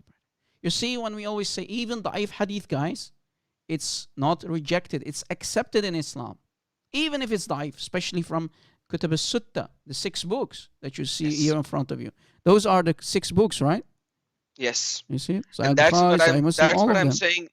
That's what I'm saying again and again to all my listeners. Yeah. If you go to East, like to Afghanistan, to Pakistan, to Saudi Arabia, to the Eastern sector, they proclaim all these da'if hadiths like this. You know how I remember these 99 names? Because since childhood, I was told that I need to recite these 99 names in the morning and at night, so that all my sins will be forgiven. Yeah. So that's how it is. Like And it's daif, like imagine Yeah. that. Yeah. But like it's been proclaimed. Yeah. And the 72 version concept, which now they are denouncing in 2020, it was there since childhood, man. Yeah. Proclaimed in every mosque. Like the Western, like Islam is changing. Let me just tell you, brother, it's Islam is changing. They It's have to. changing. They have It's to. It's not moving. going to work. If they don't change, Islam will die very, very soon, bro. They need to do bid'ah to Islam. I kid you. They have to. Because the scholars, they see that they are going to go out of business if they don't adapt quickly and change and make Islam look very beautiful in the eyes of people, especially in the West. Islam will die very, very soon. Because remember, the young people, and those are the problematic people, the young kids nowadays who sit behind a computer, they can now have access to the hadith, they have access to the Quran, and they are not stupid anymore. Okay, look, you are a perfect example. You're a young man, right? You're a young man, and you can think, you can use your brain. If you read and you start to investigate Islam, there is no sane human being, there is no sane, smart human being who can use his brains, who would stay one day or let alone 1 hour in this evil cult. This cult is created by 7th century savages, thugs. Remember what they used to be called? The men of Muhammad, the Sahaba, used to be called Sa'alik. Yep. Sa'alik, thugs. You know what Sa'alik means, guys? Literally, The it one who means steals. outlaws. You know what outlaws are? People without laws. That's what the definition of an outlaw is. So these people had no laws. They had no people to protect them. They were outlaws, thugs. This is why Muhammad had to create an army of thugs, an army of outlaws to rob the caravans of the Meccans. They were robbers. They were thieves. Muhammad was the leader of the Sa'alik. It's very well known. And he guarded all of them. And he said, you know what? If you're going to work for me, I'm going to make you rich. We're going to rob caravans. And they started to rob more and more. And Muhammad became filthy rich. And he got himself a bigger army. The more he robbed people, the more he got bigger and bigger. Right? His army got bigger. And that's how Islam started. Islam didn't start with the truth. Even, remember my video? I uploaded a video about Yasir Qadi admitting, Dr. Yasir Qadi admitting that Islam did not start with the truth. It started with the sword. Exactly. Because like if you look at it, the first 11 years before Hijrah, Right. how many were Muslimin? None. Almost none. Like they were less than 90 or something. Yeah. But like after the Hijrah, 1 year, the order of the sword did not come, according to the Muslim interpreters. But after that, when everything started, the sword, and then what does Quran chapter number 110 said? Iza jaa nasrullahi wal fathu. So imagine, this was so clear, man. And in the East, that's the thing, man. That's the thing. When I look at the Westerns, I realize like they have like such different Islamic concept, which is not even present in the East. And but like for us, when we were a Muslim, like not for us, means for me when I was a Muslim, the spirit of Islam is so indoctrinated inside your heart since childhood. Yeah. It brainwashed you, that, basically, right? Yeah. You just think that it's all good. It's not evil. It's all good. Yeah. Unless you get to see that if you read through the context and look at the verses and look at the tafsir and look at the ahadith and not just know only the good ones, which are very few, which are proclaimed even in context of da'if hadiths, but like when you actually see it from the whole concept, you realize what the hell I have been doing all my life. You know? Exactly. It's, yeah. Adam, I want to add something, and the people who are listening. I'm busy at the moment also with doing a series. I'm going to start a series of videos, short videos, Lord willing, and I'm going to go to the most earliest time of Islam, time of the 4 caliphs, right? And I will start first with Uthman. You see the name, it's on the screen, Uthman. The one who collected caliph. the Quran, right? The one who ordered to Zayd ibn Thabit, the third caliph of the Rashidun, the so-called, the 4 rightly guided caliph. He's the third, Uthman. He got butchered Hear my words, guys. Uthman, the third caliph, got butchered at the hands of Muslims. I dug deep in the Islamic sources. I went to Tarikh al-Tabari. I went to many books. And I am taking notes, and I'm going to start a series of videos that I'm going to upload on my main channel, Lord willing, if I get my main channel back. And those series are going to be really damaging. I'm going to go and show you what the Islamic scholars, especially the Sunni Salafi scholars, will not talk about. And I'm going to go and I'm going to show you how evil the first generation of Muslims were, how hateful they were, and how they wanted the blood of Uthman. I mean Uthman, you guys, you see Uthman here? He is the guy who saved Abdullah that we mentioned. Remember Abdullah ibn Abi Sarh, who wrote the ayah down, right, for Muhammad, and he said, فَتَبَارَكَ اللَّهُ أَحْسَنُ الْخَالِقِينَ. That ayah, he's the one who, because Muhammad, when he heard that Abdullah ibn Abi Sarh left Islam, and Abdullah ibn Sarh, he figured out that Muhammad was inventing ayahs because he took his words and he put it in the Quran.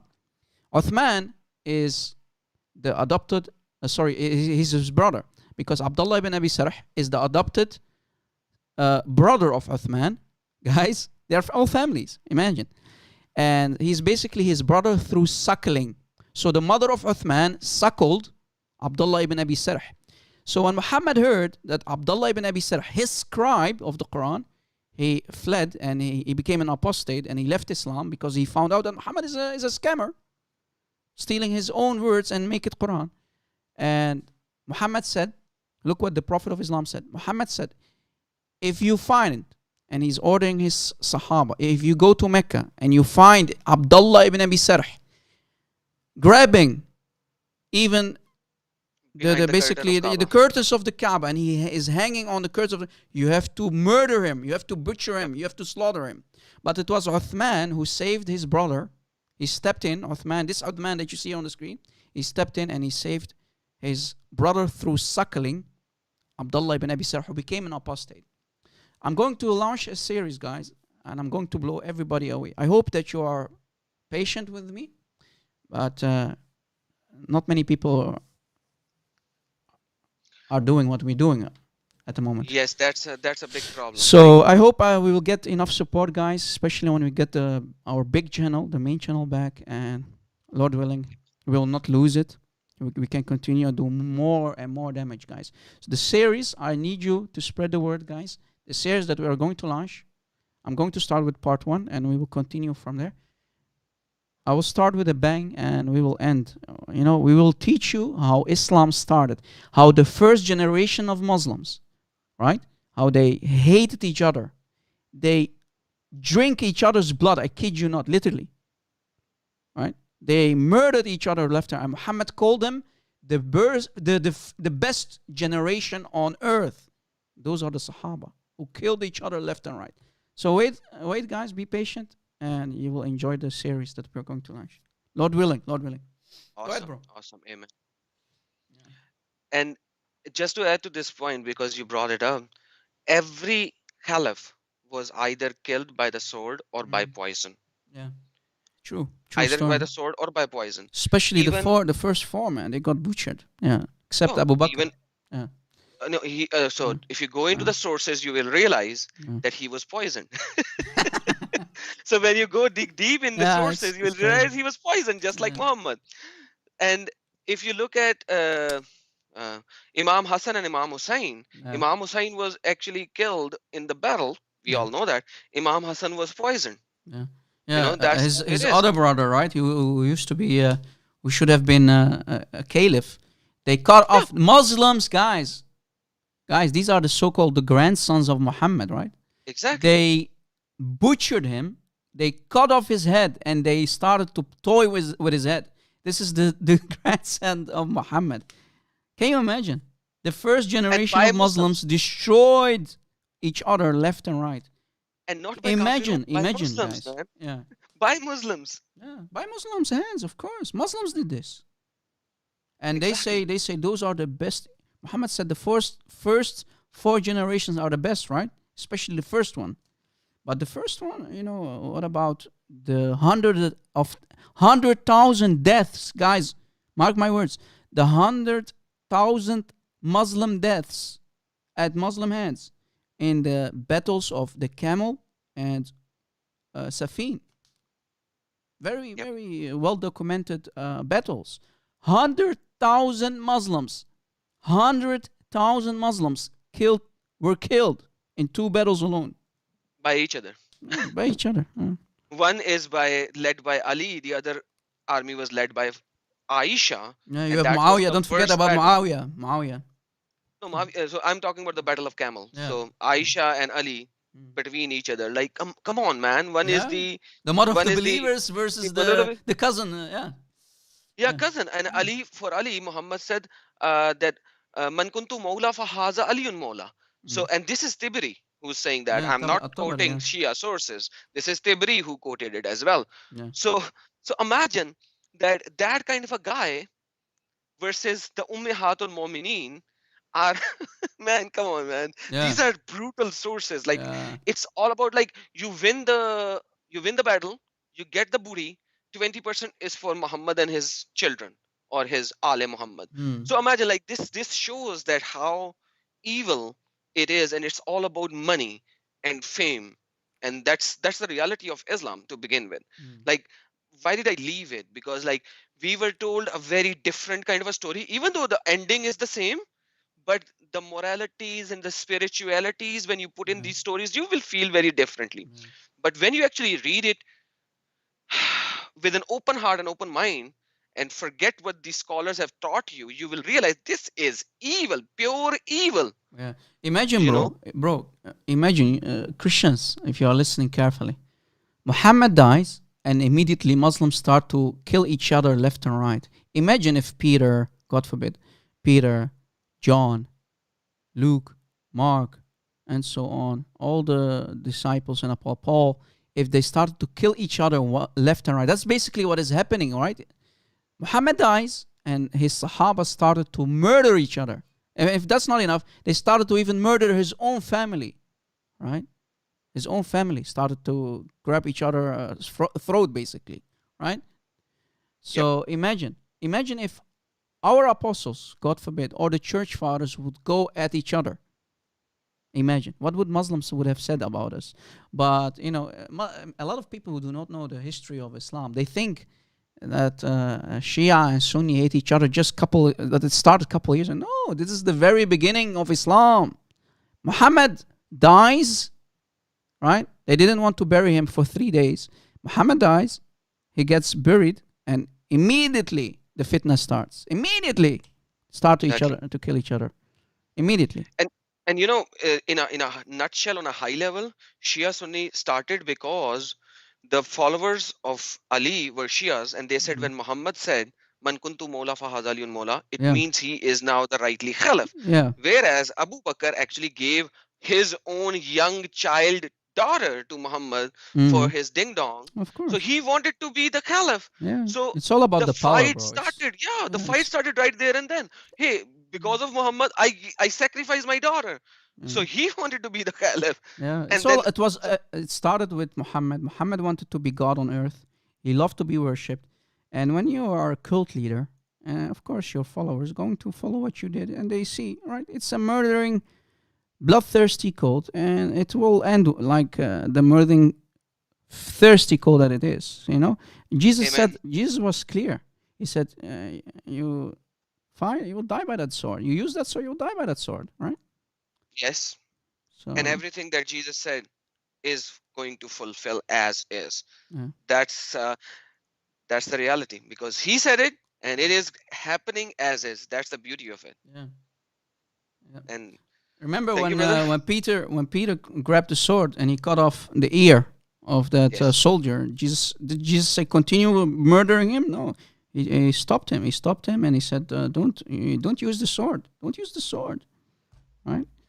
But Islam is different. Islam is nothing but retaliation. Sorry for the word, guys. Retaliation. Yeah, that's the word. It's nothing but retaliation, revenge. Right? There's no love in Islam. Yeah. But like retaliation happen when somebody has done something to do, then it is a retaliation. No, Yeah. it's offensive. Like it goes in the Yeah, but offensive, I mean not just among casual. themselves, right? If you read about Uthman, I'm going to release it.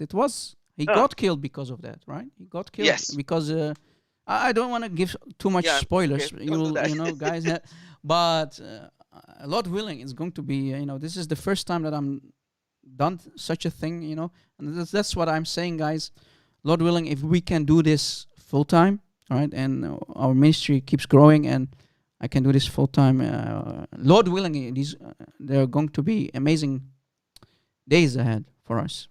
Amen. So Amen. yeah, Rome was not built in one day. So we need to be patient, but Lord willing, we can do way more damage. Way more damage. I just hope that our Christian brothers and sisters, right, that they will support us more and more. The Christian apologists, support us, guys. There are not many of us who are doing what we do. Keep supporting us. If, honest to God, if I was a Fifi or a Mimi or a Lily or a Adnan Rashid, I would have had at least 100 or maybe even more, maybe 200,000 subscribers. Muslims, easy, yeah. Muslim. This is why. Look, Fifi just came around. He already has more than 33, almost 40,000. Let me tell you, I am doing this almost for three years, and I'm struggling to get 23,000 on my main channel. That's what I'm saying, brother.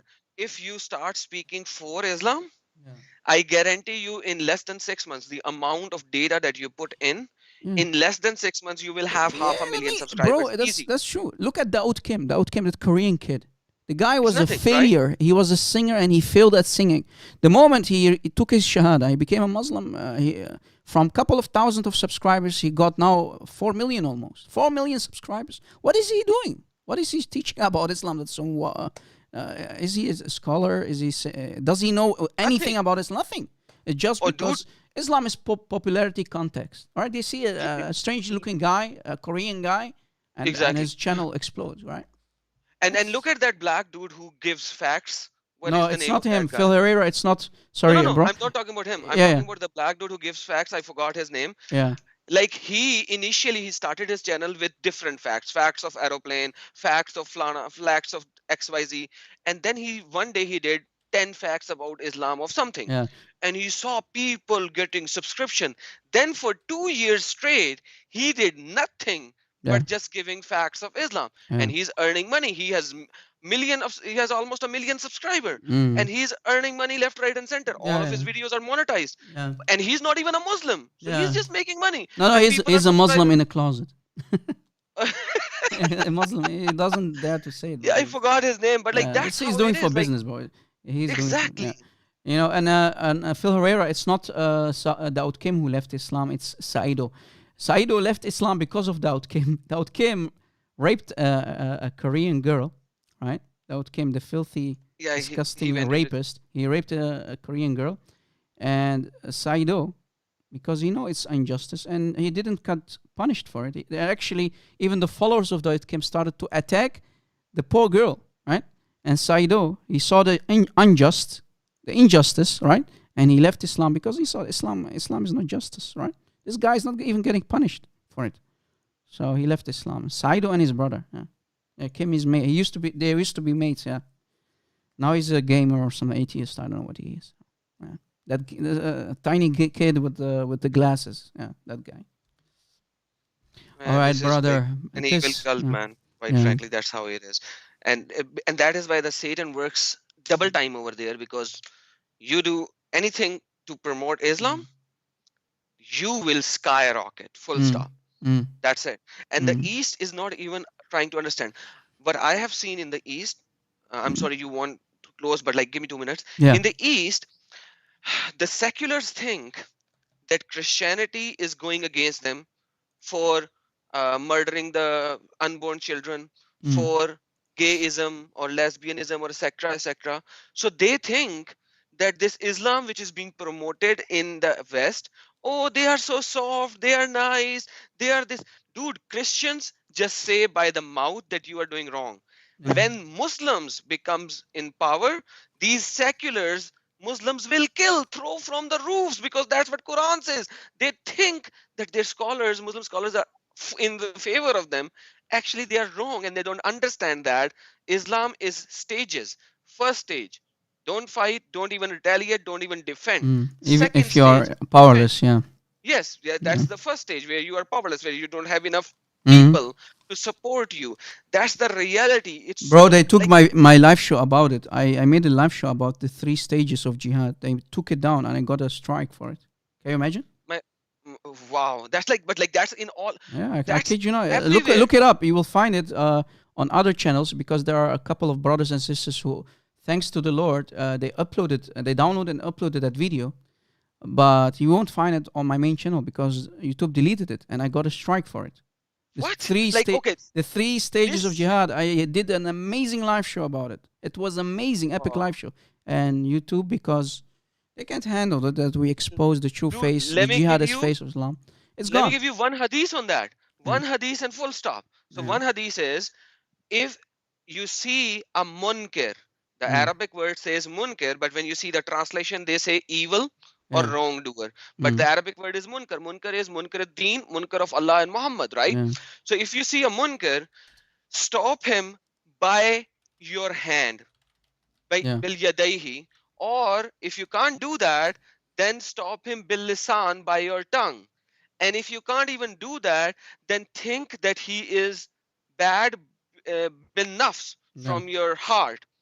And this is the lowest level of the jihad, right? So imagine the deen. Sorry, this is the lowest level of deen, iman. So now this verse, this hadith, actually correlates to everything that you are saying, you have said, which you got strike for, Yeah. which obviously is the right doctrine, and it's there, it's everywhere. Yeah. Yeah, and we got lucky that brother Shake Your Booty. There's a guy by the name of Shake Your Booty. That's a funny name. He uploaded Really? it on his channel, so it's there, it's still there, thanks to the Lord. But on my channel, it got deleted. They got a strike. Muslims they don't like us to expose the 3 stages of Islam, so they flagged it, mass flagged it, and YouTube took it down. And not only that, I got a ban for a week because of it. So, but like, did YouTube told you why? Yeah, because they ban you? no, they just they give you a strike, and Without even reason? yeah, they sometimes false info or whatever. I don't want to say because we don't want to help those people, right? Okay, fair enough. I don't. Yeah, Got it. but the video is 9 months old.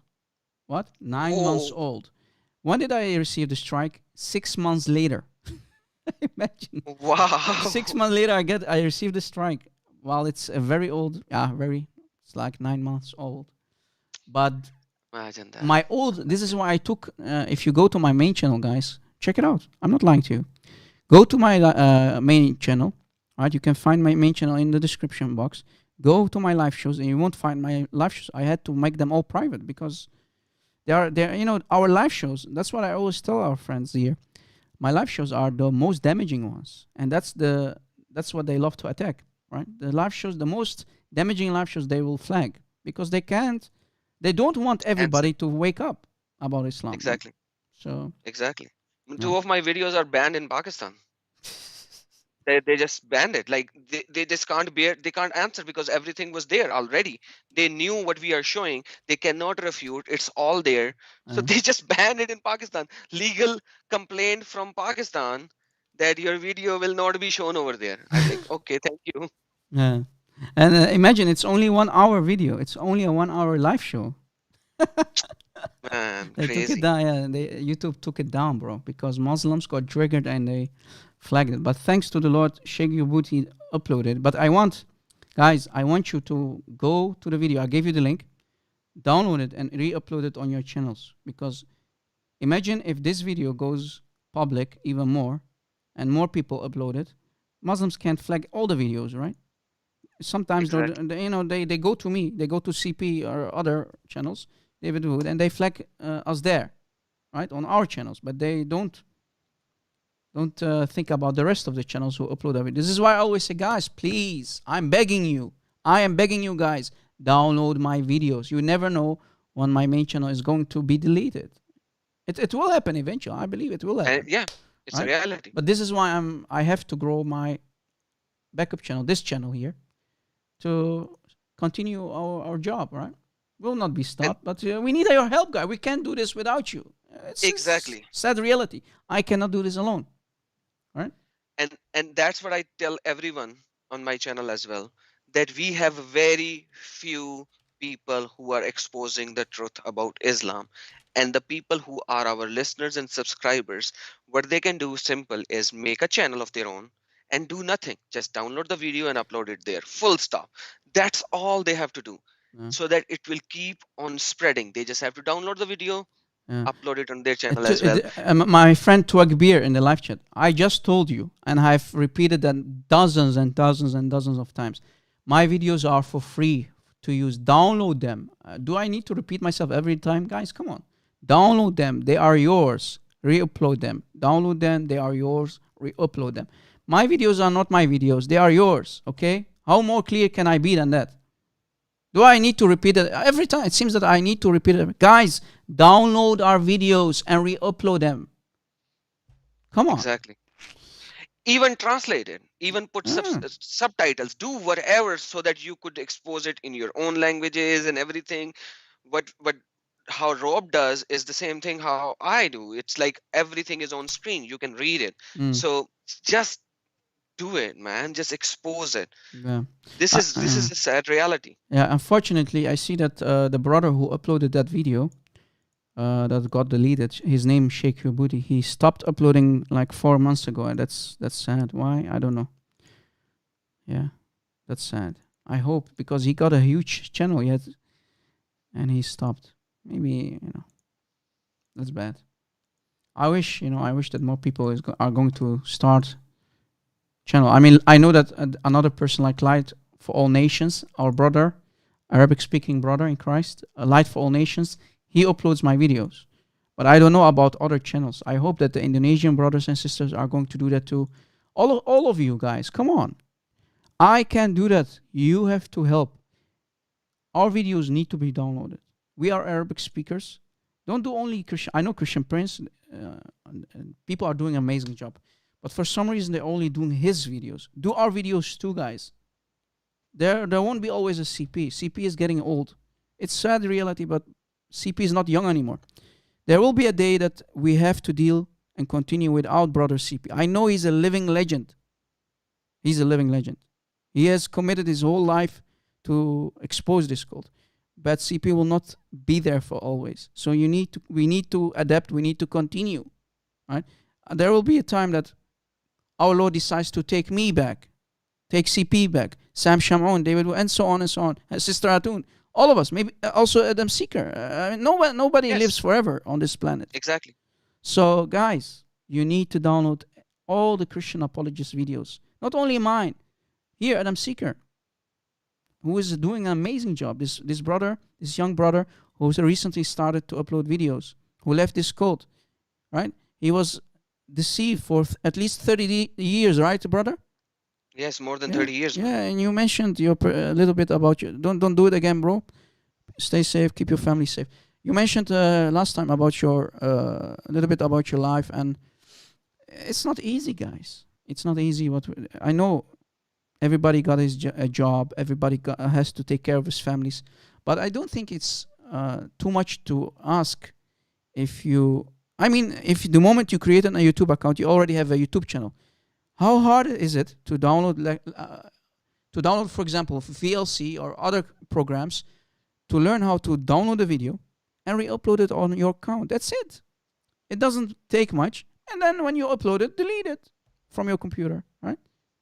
But, it's the laziness. Unfortunately, it's the laziness that is the problem. You come from work, you open TV, you sit for 3-4 hours behind the TV, and then you go to sleep. That's what people do. And they can even do it while watching TV. Like, it's how easy. It's like a small laptop that you have, and you can just do it while even watching TV. Yeah. I mean, if I can start a YouTube channel, you can do it too. I mean, it's not rocket science, right? Download a video, upload it. That's it. It will take YouTube for a long video like this one, maybe 1 hour or something to upload. It's finished. Make it public, and that's it. And plus, you are not even doing anything during that 1 hour. No. Like it's just automatically doing it. And CP, let me just tell you one Yeah. thing as well. Most of his CP's original videos are banned in Pakistan. I Like know. the name CP is banned in Pakistan. I know. You know how do we get CP's information in Pakistan? VPN. From the other, CPNs, Yeah, like from VPN, the yeah. other channels. And he holds a very powerful testimony in me reaching to the conclusion that this is a evil cult. And he doesn't even know that, by quite frankly. I have never spoken with him. I have never had a talk with him, but he holds a very powerful influence for me to search into it because I wanted to refute him. Quite frankly, that's how I started it. Yeah. I wanted to refute. This is a evil guy. I want to tell him he's wrong. Islam is the right religion. I want to destroy this evil person, CP. So that's how it started. Oh boy. Eventually, I was like, man, he's telling everything, like which is like right. Like, what should I refute him? How can I refute this? How can I defend Islam, which cannot be defended, right? Exactly. It's So, not possible. Like, it's not possible. Bro, I really have to go. It's getting really late. I need to go see my family, my kid. all right. I want to All right, stay brother. God forever bless here, you, yeah. guys. To be honest, I love. I motivate. I can. If I was younger, 10 years ago, I could have done this for 8 hours, 9 hours. But we have a personal life. We like to do this every day, and I like to do this as much as I can. And Lord willing, if I can do this full time, man, going to be fun times. Fun times. Lord willing, we'll see. Amen. Thank you, Amen. brother God bless Adam. you, brother. God bless you. Any last words? Oh, Yeshua Akbar al-Azim. Ameen. Amen. Ameen. Take God care, bless brother. you. God bless your ministry too, brother. Thank you, brother. Goodbye. God bless you. See you. Bye bye. All right, guys. I really need to go. Thanks to the Lord, we had an amazing live show again. We exposed Muhammad. We proved to everybody that Muhammad is nothing but a liar and a deceiver. We showed everybody the shirk in the Quran over and over and over. And no Muslim can do anything about it. But to deny the truth, the hidden truth in your books. We always say Islam is an Arab cult created for the Arabs and only for the Arabs. You Pakistanis, Indonesian, African, Muslims, you're a victim of this Arab cult. You don't speak the language. You don't know what is inside the books. You have given your life to a horror, to a fairy tale horror movie. You have been deceived, my friends. We don't hate you. We are only doing this to show you what is inside your books. And what we find inside your books is really damaging and satanic. So we ask you to wake up from the nightmare that you are in, which is called Islam. Leave Muhammad and come back home to your Lord and my Lord Jesus Christ. Every tongue will confess, every knee will bow and proclaim that Jesus is Lord. Deal with it. God bless you, my friends. God bless your family. May Jesus bless your loved ones, your daughters, your sisters, your mothers, your brothers, all of you. Go with the peace of Christ. And Lord willing, we will see each other very, very soon again. Deus vult. See you soon. God bless. Hello, welcome. Don't forget to like and subscribe and click on the bell to receive notifications.